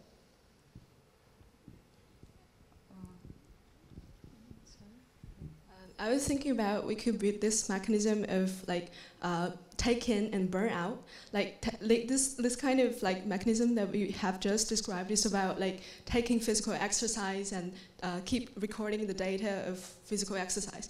But what if we like combine the data of the calories that we take in by like eating breakfast and stuff? So this could be like a more comprehensive data of the take in and burn out. I think that's probably a way that we could integrate these two things. Yeah, just to add, you just taken a small photograph of your breakfast, that's enough. There is a machine learning algorithm which calculates the calories and put into your profile. And there is a social network which decides who is the winner of the day with respect to the calories gained. Then you keep getting among the people and also, yeah, yes. Any other comments from the panel? Congratulations on that nice, very innovative presentation. One, maybe I'm sharing my experience with you, because like for the last 2 years we have been sort of taking part in something called the Pulse Global Challenge, where a group of 7 have to engage from one institution. It's a similar platform. You are given a Fitbit and you have to engage in that challenge in variable depths and severity for a period of 100 days. So my first question he asked, how do you keep the momentum to keep engaged in that activity? But my sharing of experience is that when you have a competition within the teams and even inside the team as well, that will give you some motivation. But you all have also suggested that maybe sharing and getting discounts and having a Bitcoin-like thing for where you can exchange it for some other worldly, some material goods or some food or something like that. So that's your imagination and your innovation in action. So all the best to you. All right, let's give them a round of applause. And a round of applause to all the participants who came up with really nice, innovative ideas to better our future. Thank you very much. Over the last few weeks, the university had a few mini fora where the Colombo University students have come up with some proposals for the AUA, and among which the Faculty of Science, a group of students have proposed a project where they're tackling the problem of unhealthy food that circulates in the market, and to especially fruits and vegetables, where they're trying to promote organic farming through the university system. And then there are 4 project proposals from the Faculty of Medicine, where they're using the cyberspace to tackle problems where they address the topic, the health and well-being in a cyber age. So we will gather all these proposals and forward them to AUA to be implemented in the future. So your proposals, including all the suggestions that you gathered from the panel, let's improve them a little bit, and we will gather them and forward them to be implemented, because we see some really interesting proposals coming from you. All right, thank you very much.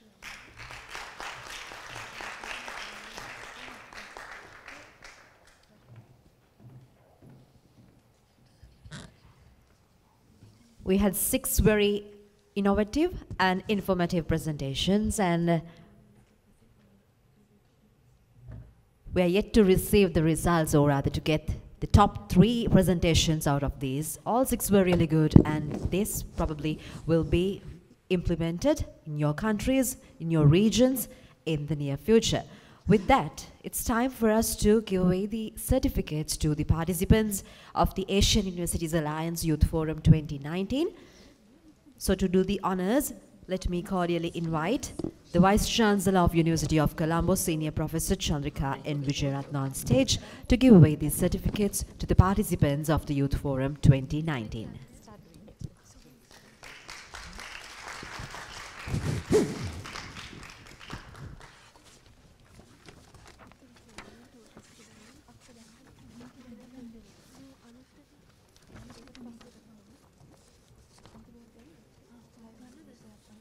And let me add this.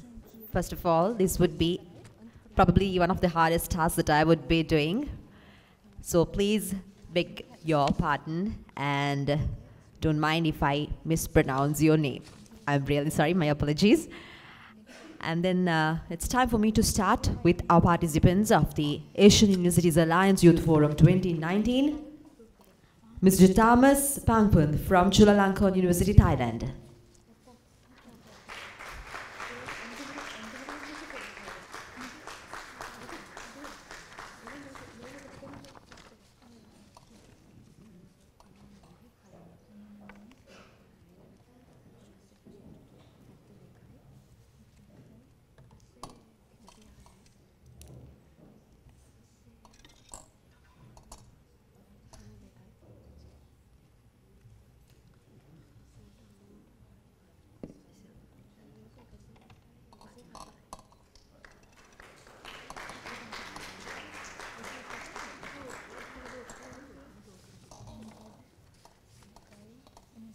Ms. Suchanya Wongwispung from Chulalongkorn University of Thailand.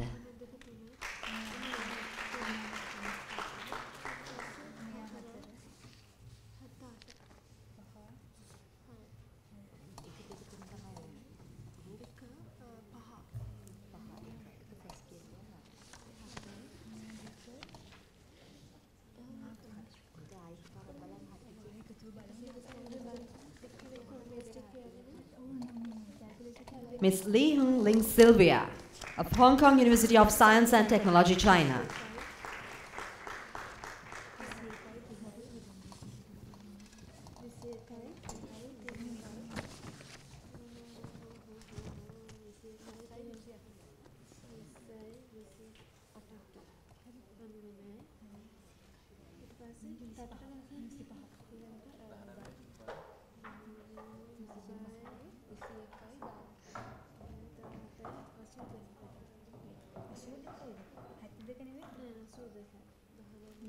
Ms. Fung Yi Ting from Hong Kong University of Science and Technology, China.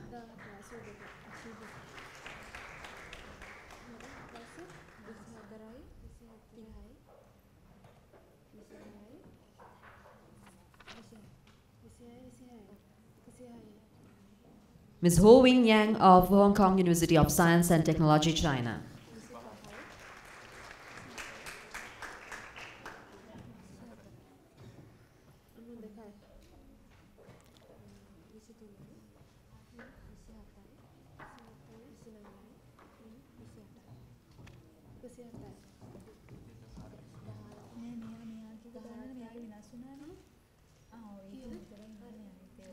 Mr. Dil Muhammad Shakman of Nazarbayev University.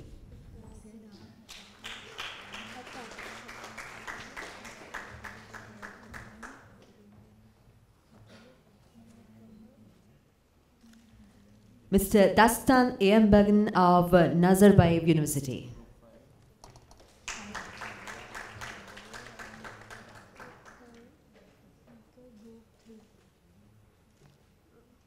Mr. Mills Ahmed Ali of Nazarbayev University.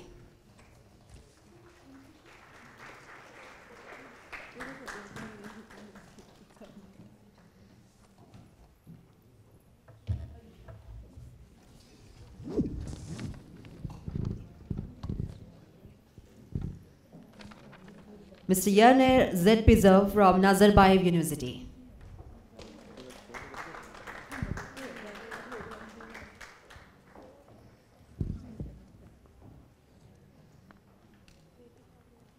Ms. Ayjan Urazbayev, also from Nazarbayev University, Kazakhstan.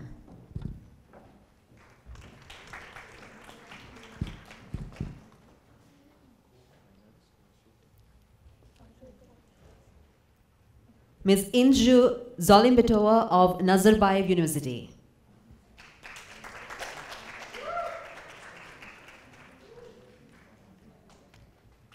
Ms. Liu Jiliang from Peking University, China.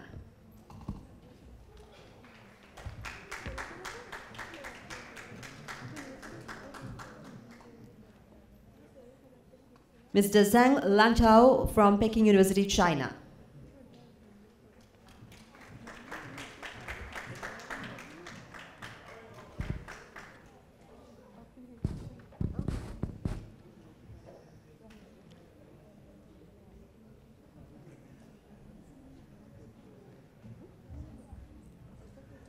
Mr. Yu Huan from Peking University, China.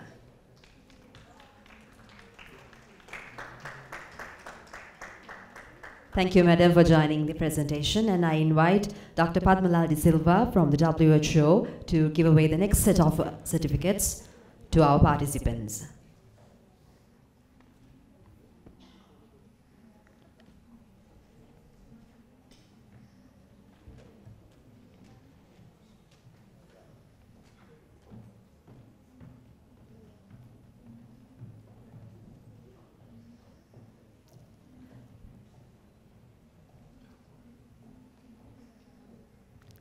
Mr. Karim Ayman Ismail Mohammed Khalil from Seoul National University, South Korea.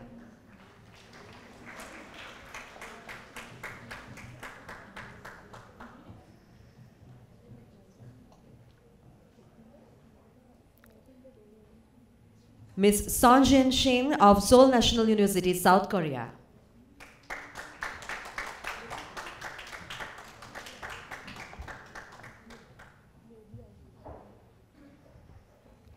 Ms. Kwon Eun-jo from Seoul National University.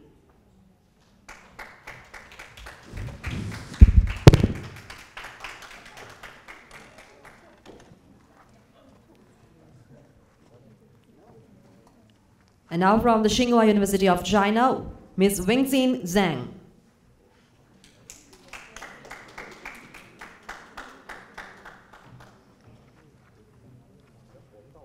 We would like to have your applause, our volunteers.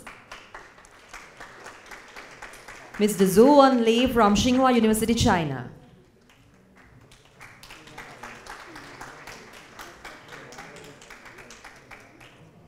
Ms. Yin Danting from Tsinghua University, China.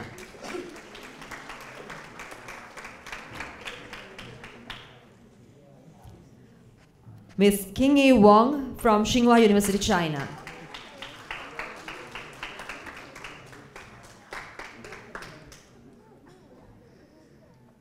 Mr. Maxias Gunawan from Universitas Indonesia.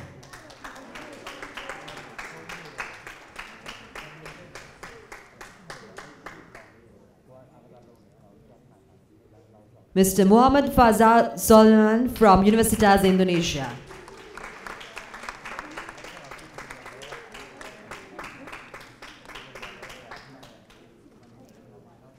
Ms. Shorina Mega Noviana from University of Indonesia.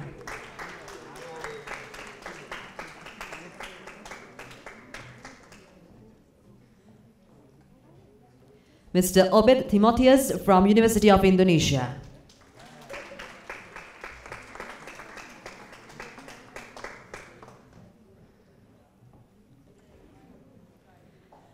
Mr. Azil Ibrahim Muhammad Abu Talib from University of Malaya.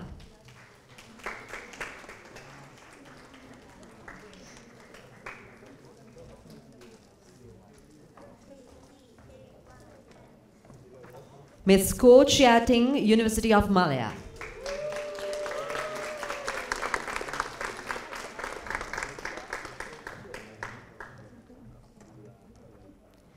Mr. Muhammad Farhan bin Mahmud of University of Malaya.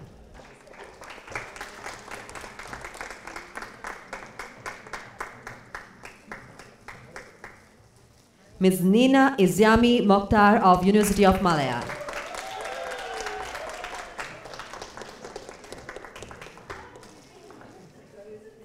Ms. Noor Efrina Binti Aznan of University of Malaya.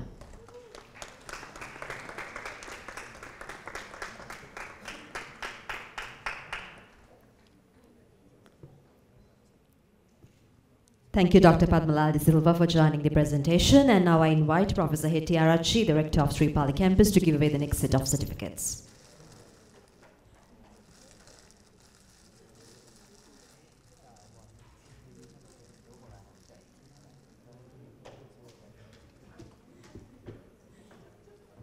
And now let's hear it for our participants from the University of Tokyo, Japan, Ms. Kana Okada.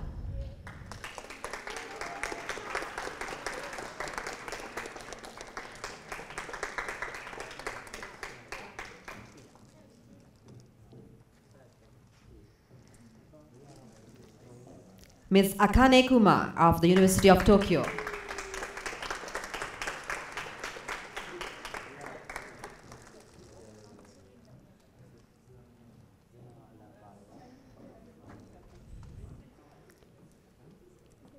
Mr. Zubaza Ajida from the University of Tokyo.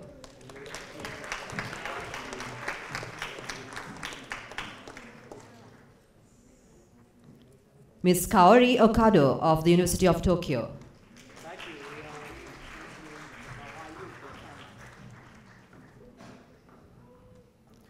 Mr. Naoya Takahashi of the Tokyo University.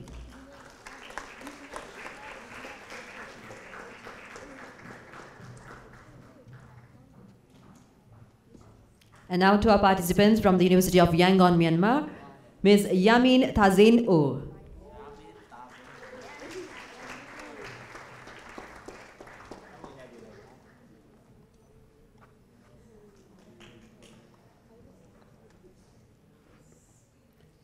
Mr. Hein Tan Sway of University of Yangon.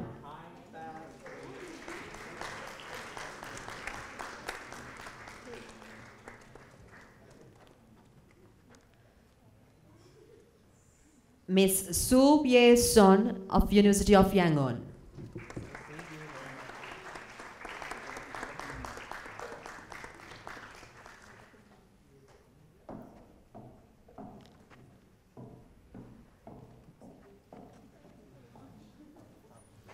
Mr. Ai Chang-ong of University of Yangon.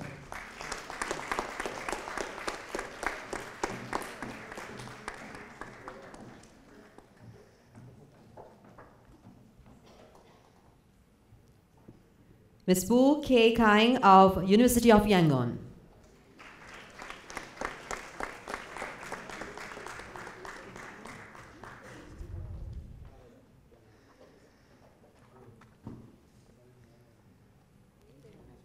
And now let's hear it for our participants from University of Colombo, Ms. M.A. Hapuarachi.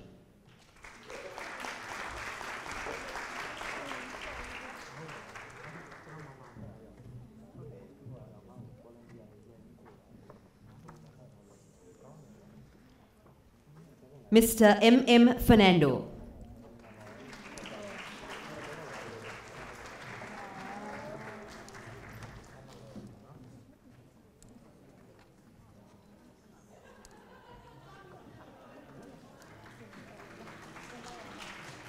Mr. C.G.R. Fernando.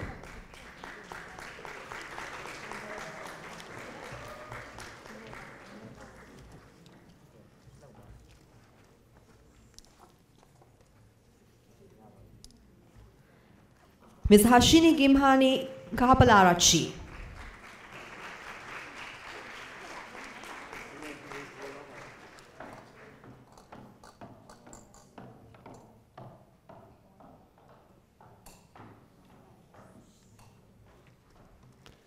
Ms. Yuvi Amanda Parami.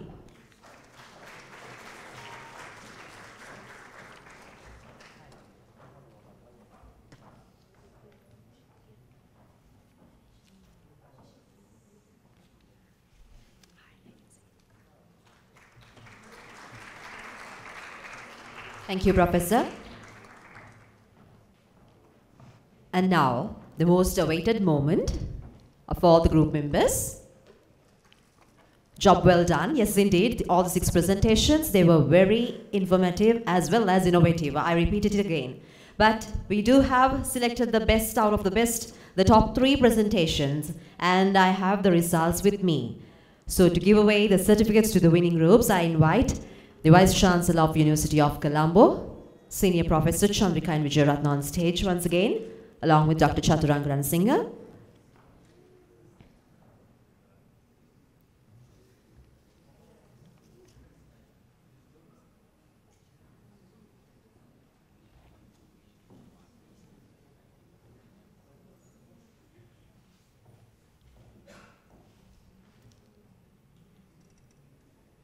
And the 3rd place goes to group number 1. ATSYN, the alcohol, tobacco and substance. The group leader can collect the certificates of all the group members.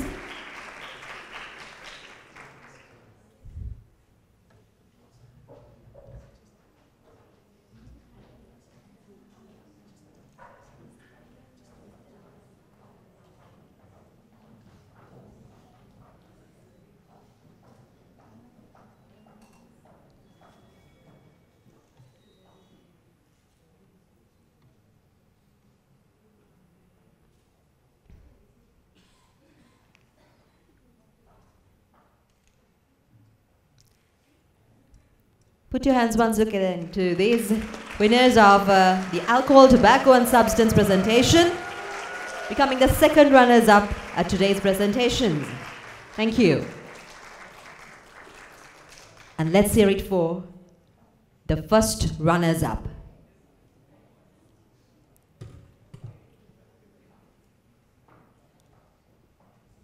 With a presentation on sexual health.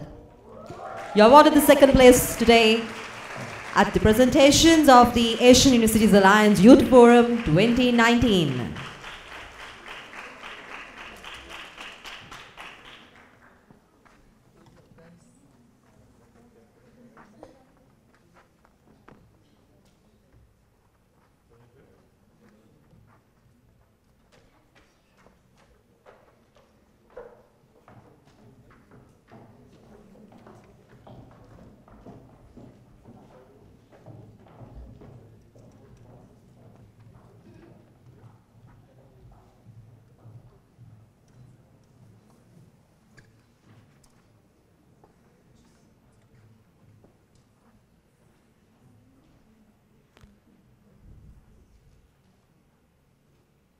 Yes, once again, let's put our hands together. It was the first presentation of the day, the sexual health, and now it's time for us to see what the winning presentation is. And today's winning presentation at the Asian Universities Alliance Youth Forum 2019 happens to be physical activity.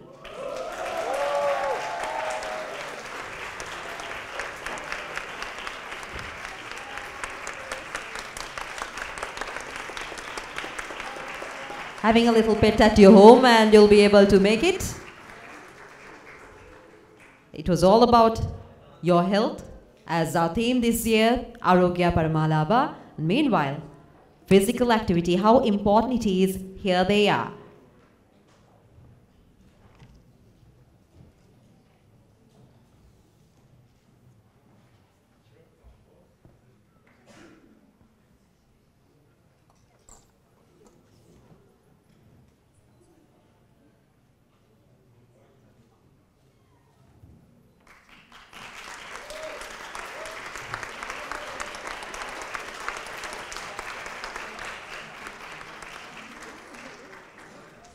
Thank you, and we hope these programs, these apps and everything will be launched and get in use here in the Asian region as a startup. So let's hear it for, once again, to all these participants at the Asian Universities Alliance Youth Forum 2019. Thank you, Madam, for joining the presentation.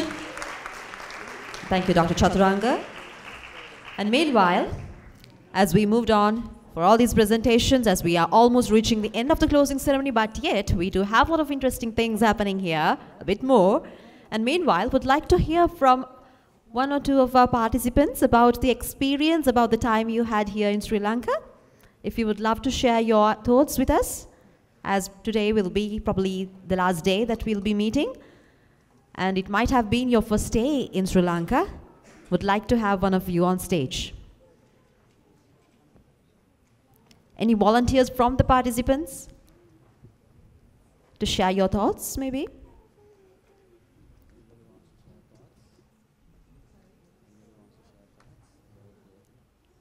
Yes? Please put your hands together.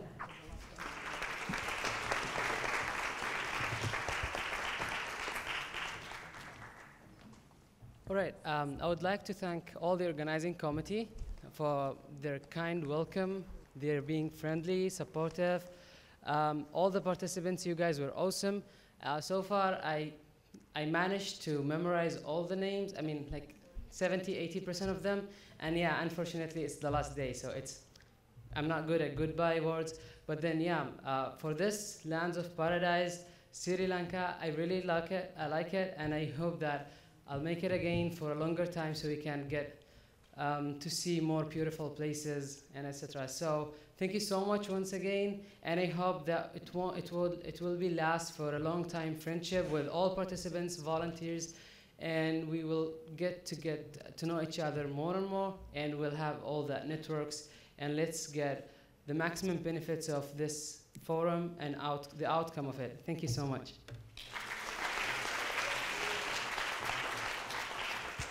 Thank you, Azil Ibrahim Muhammad Abtalib from University of Malaya for sharing the experience. Probably the same thought might be with you, but would like to hear any more thoughts or ideas, probably different, something different from what Azil got to say? All right, go ahead.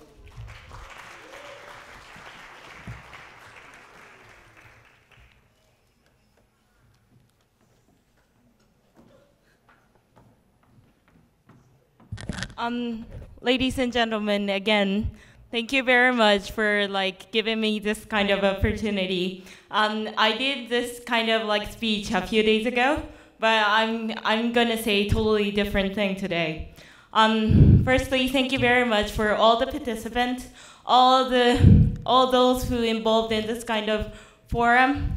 I was expecting a prize today.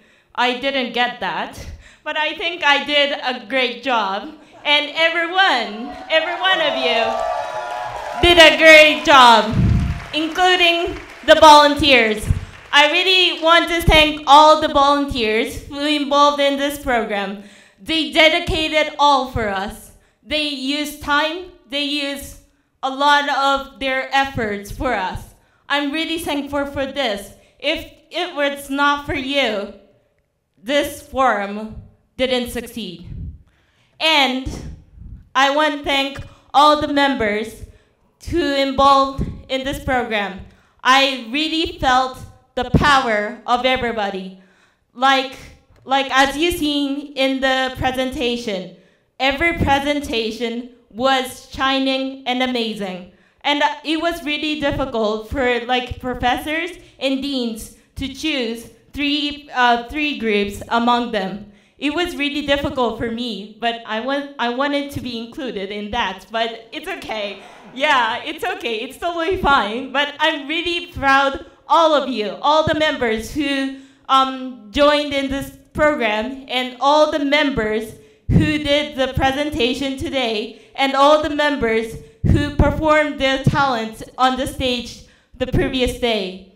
They are, and we youth are the future of the whole community and whole Asia and the whole world. Thank you very much again for this time and opportunity.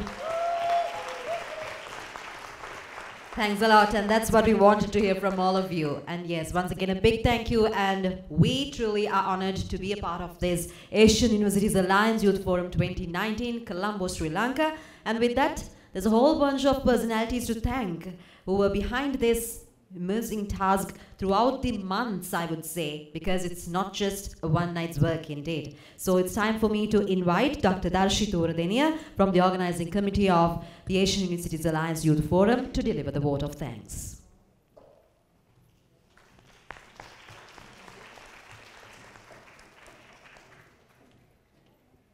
Wow, that was an amazing speech, I must say. I know that you're from University of Tokyo. I'm sorry, I can't remember your name. Right, okay, the duties.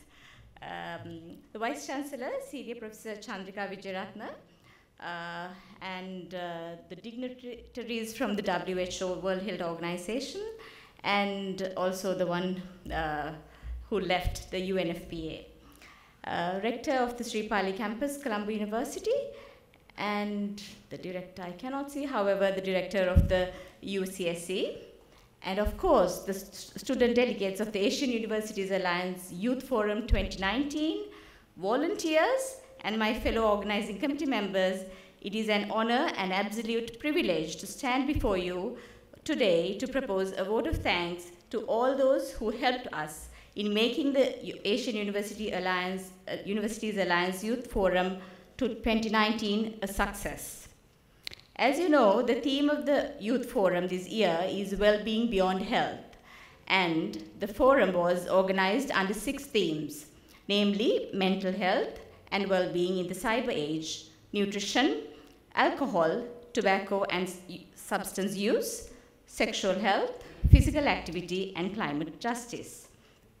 On behalf of the organizing committee, I offer my grateful thanks to all our resource persons from University of Colombo, Sri Pali campus, National Center for Cybersecurity, the UNFPA, and the Act 4 Theatre Forum for sharing their knowledge and expertise with you through the week. An event of this magnitude cannot be realized without the dedicated commitment of not one person, but an entire team. I am grateful to our Vice Chancellor, Senior Professor Chandrika Vijayaratna, for having led that team with mature foresight and for placing her trust and confidence in us. Not so young, but youthful organizing committee. We are also thankful to the former Vice Chancellor, even though he is not here today, Senior Professor Lakshman Disanayake, for initiating this alliance.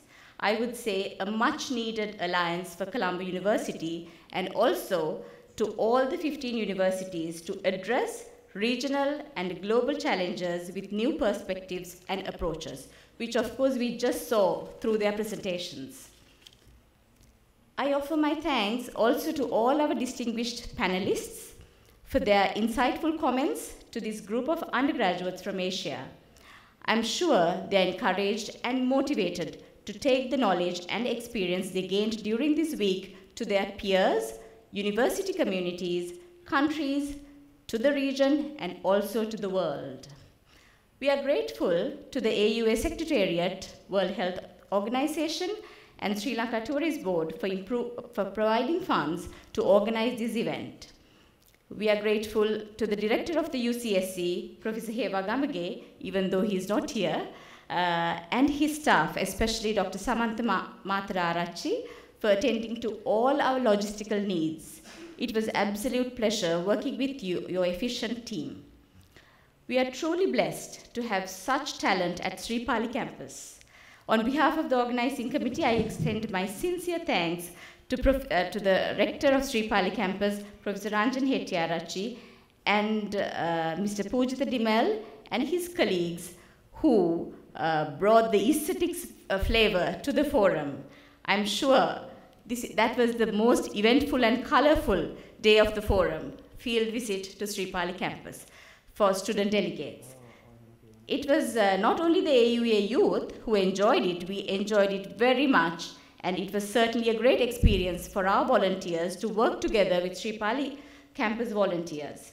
I'm also grateful to Dr. Dharmakirti Sri Ranjan of the Sri Pali campus and his absolutely talented team for doing the media coverage for the AUA Youth Forum 2019. I extend my sincere thanks to our media partner Sirasa for covering this forum. We thank all deans, directors of institutes, the registrar, Mr. Edward, the Bursa, Mrs. Jayasurya, for releasing your staff to organize the youth forum. We are immensely grateful to Mrs. Tarushika Patiranage. Again, she is not here, but we are immensely grateful to her, the senior registrar of the Academic and Publications Division, for convening meetings, handling all the administrative matters associated with this event, and also for providing space in her office for us whenever we needed it. We are thankful to Professor Nazima Kamadeen, who just left, our symposium chair, for her unstinted support throughout, and Dr. Sashika Manoratna, director of the International Office of the Colombo University, and her staff, Ms. Kalhari Pereira and Mr. Buddhi, for their support in handling air travel, accommodation, transport of student delegates, and selection of volunteers. Our sincere thanks goes to the Senior Assistant Registrar, General Administration, Mr. Prasanna De Silva, and the Works Engineer too. I offer my heartfelt thanks to Professor Suranga Silva, again he's not here, but I offer my thanks, of the University of Colombo's Tourism Unit and Sri Lanka Tourism Promotion Bureau, who trained the volunteers and handled all the hospitality-related matters of the Youth Forum. Our team of volunteers, I am sure, of course you heard from them, so it is just, I'm reiterating, the team of volunteers, I'm sure you enjoy this forum as much as we did, and thank you for displaying your love and loyalty to your alma mater by helping in hosting this forum. It was in the organization of this forum that I was able to meet and appreciate the sheer talent and capabilities of my colleagues across this vast university, such as Dr. Hiran Jayavira, Dr. Inoka Pereira, Dr. Jayani Vevalvala, Dr. Yasantha Madhuraperuma, Dr. Ruwan Gamage, Dr. Kokila Konasinghe, Dr. Manori Amarajiva, Mr. Achinta Bandara, Ms. S. Puanita, and Ms. Dulani. Their attention to detail and unwavering commitment has played the deciding role in shaping the success of this forum. Of course, this team was led by Dr. Chaturanga Ranasinghe, the chairperson of the Asian Universities Alliance Youth Forum 2019, with his considerate and efficient guidance. Thank you, Chaturanga. On behalf of the organizing committee, I extend my sincere thanks to the academic and administrative and non-academic staff of our university for making this forum a success. My sincere thanks goes out to our Master of Ceremonies today, that is one of our volunteers whom we selected during the interviews, Ms. Natalia Veeravardhanam.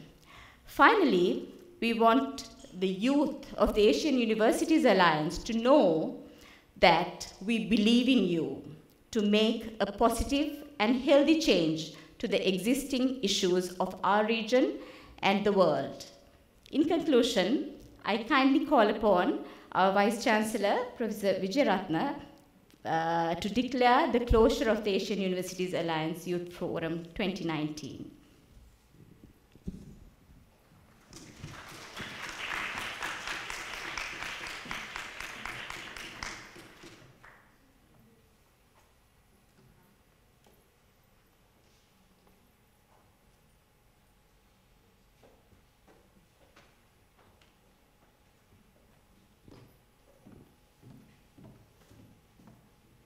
Well, what do I say to such a youthful and exuberant forum?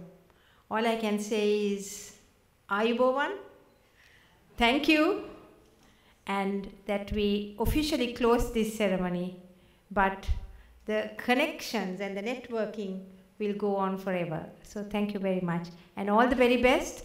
Enjoy the rest of the day in Colombo and on the cities tour, as well as safe journeys home, and take back wonderful memories from Sri Lanka.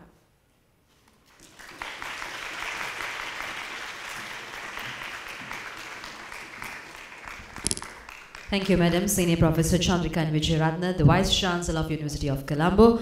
The formality is being done. The closing ceremony of the Asian Universities Alliance Youth Forum being closed as that. But the celebrations are not yet over. It's time for some pieces of entertainment rather, yes, from our very own participants. They are ready to sing for us. They are ready to dance on this stage. They're going to take over this stage, and I guess they'll be here in a while. Are you all ready to go ahead? Yes, let's put our hands together. There's a lovely lady who will be walking onto the stage to sing for us.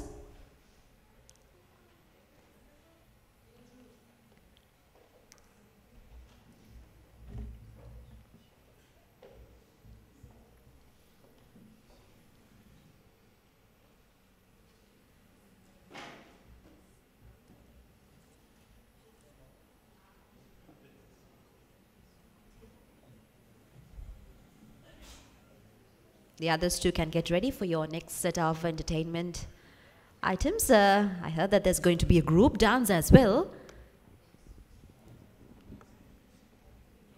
And meanwhile, thanking you all for joining the Asian Universities Alliance Youth Forum 2019 from the day one itself up to today at the closing ceremony. We had the closing marks, the official vote of thanks as well. And once again, from the volunteers aspect, I would like to thank the organizing committee, Dr. Chaturanga and Dr. Darshi and the energetic team who are collaborating and who are bringing the best out of the best, and giving us these opportunities, undergraduates from the University of Colombo representing all these faculties, institutes, the Sri Pali campus, and other faculties as well. So once again, a big thank you, and it was an honor to be here at the Asian Universities Alliance Youth Forum. And meanwhile, I guess the stage is in dark, but our entertainer is to take over. It's all over to you.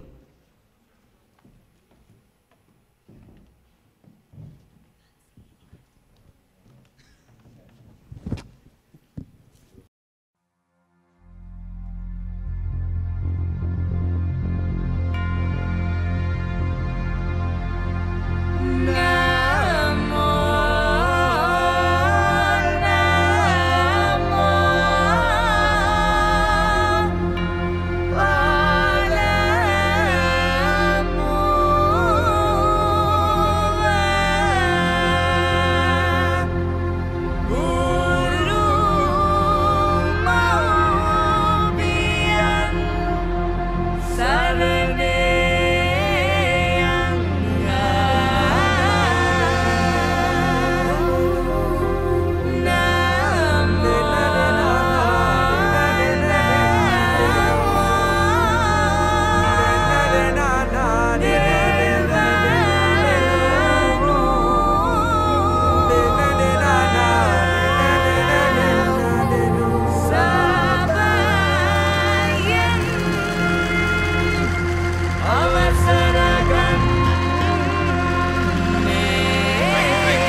Catherine, piano, banjo, tambourine, mandolin, violin, violin, looking on us in a violin, viole, masana, sala, viole, viole, over my cat, mevele, obe, miri, nadata, nigale, nalave, naduwa, totile, viole, over my mangaramiye, Sangita, sastra, kumariye, we know they over there, suraliyange.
And it's time to have them on stage. Shall we put our hands together and welcome these participants of the Asian Universities Alliance Youth Forum. They're going to entertain us.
And yes, we're going to have Inju now on stage and she's going to sing for us, Hero. Shall we put our hands together? Welcome Inju on stage.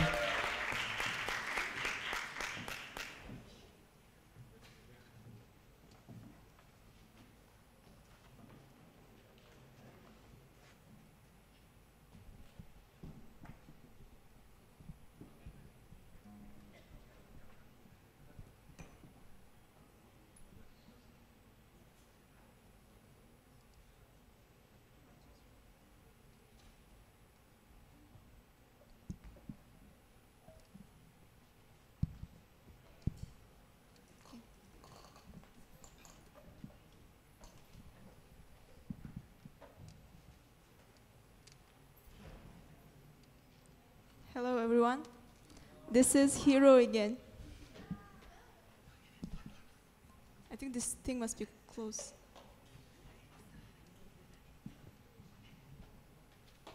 Like this.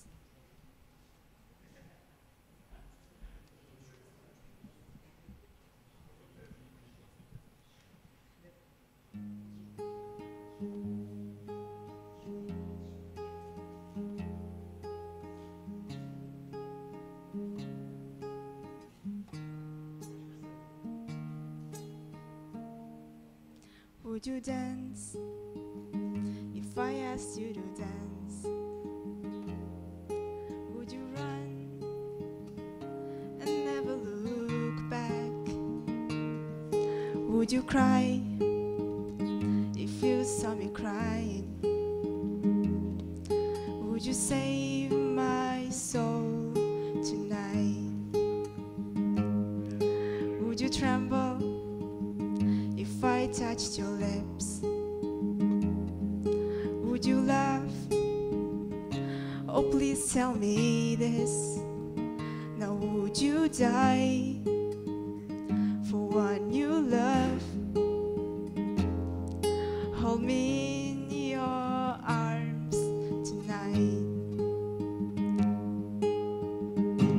I can be your hero, baby. I can kiss away the pain. I will stand by you forever.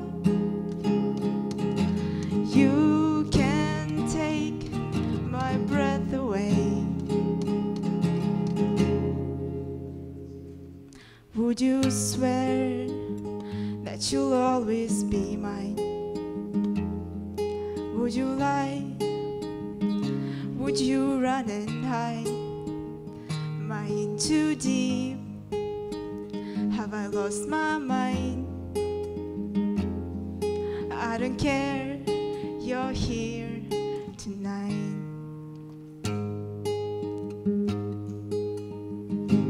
I can be your hero, baby.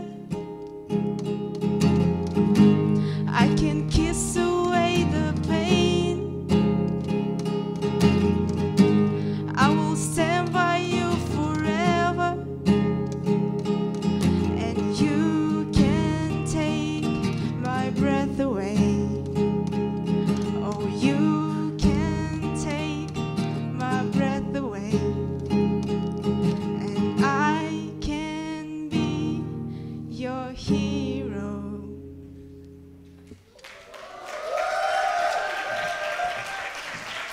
Thank you so much. That looked so beautiful, the lights. Thank you, Anju. We really enjoyed it once again. Thank you.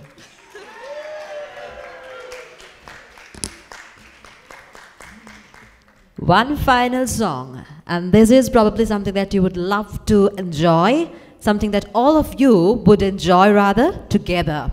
It's none other than our theme song for the Asian Universities Alliance Youth Forum 2019, Colombo, Sri Lanka.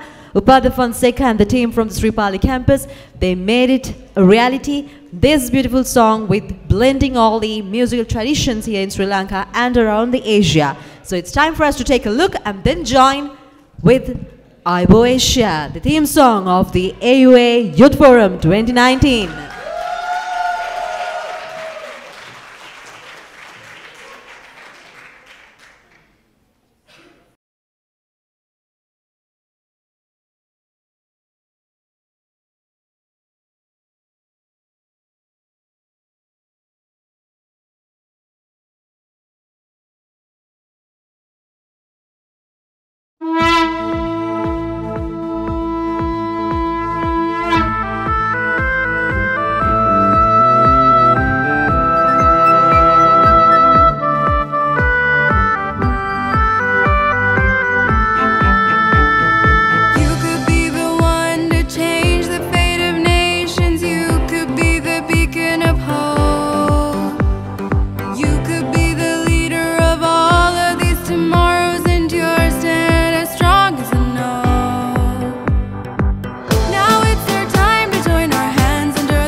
up for what you believe in. Change the world as we know it. Be an actor or a poet. Add your own color to the painting of our Asia. A spark can start a fire. The will to change fuels desire. Find yourself on cloud nine, full of life, a chance to shine. Run, walk, sprint, whatever you choose. Letting go of all the blues. Can't be held back, I'm taking charge right now. Are you ready? Feel the sunrise over on the horizon. This is our paradise, a golden promise of a chance to grow. Aibo Viva, welcome to Sri Lanka. Aibo Asia, this is the moment we waited for. So let us learn together, stand tall and sing your Aibo Viva. Aibo Viva, Aibo Viva, Aibo Asia.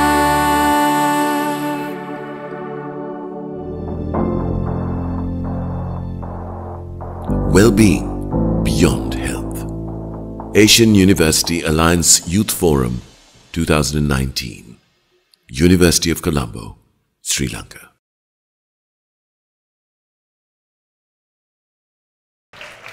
Or rather, yes, it is a wonderful, exciting week that we spend here at Colombo, Sri Lanka. Thank you. And enjoy the rest of your day. Refreshments are served upstairs, and then you'll be enjoying a city tour as well around Colombo. Thanking you all. Aibo Asia. Take care. Have a great day.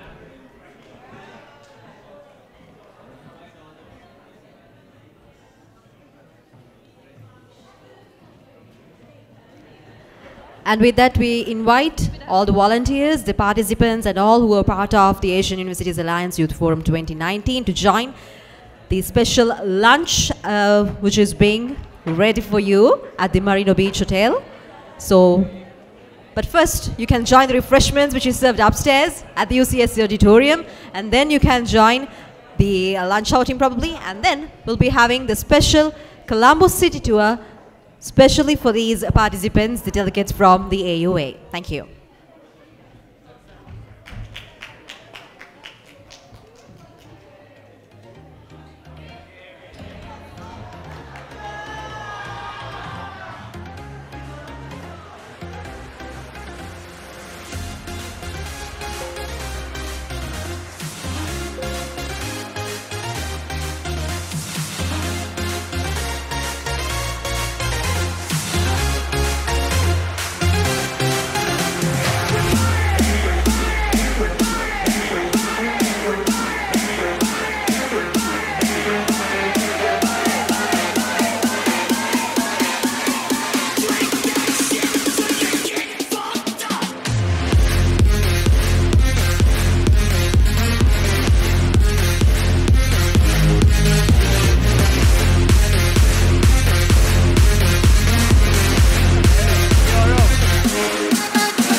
So keep your head high, looking at the night sky. And now I'm not alone.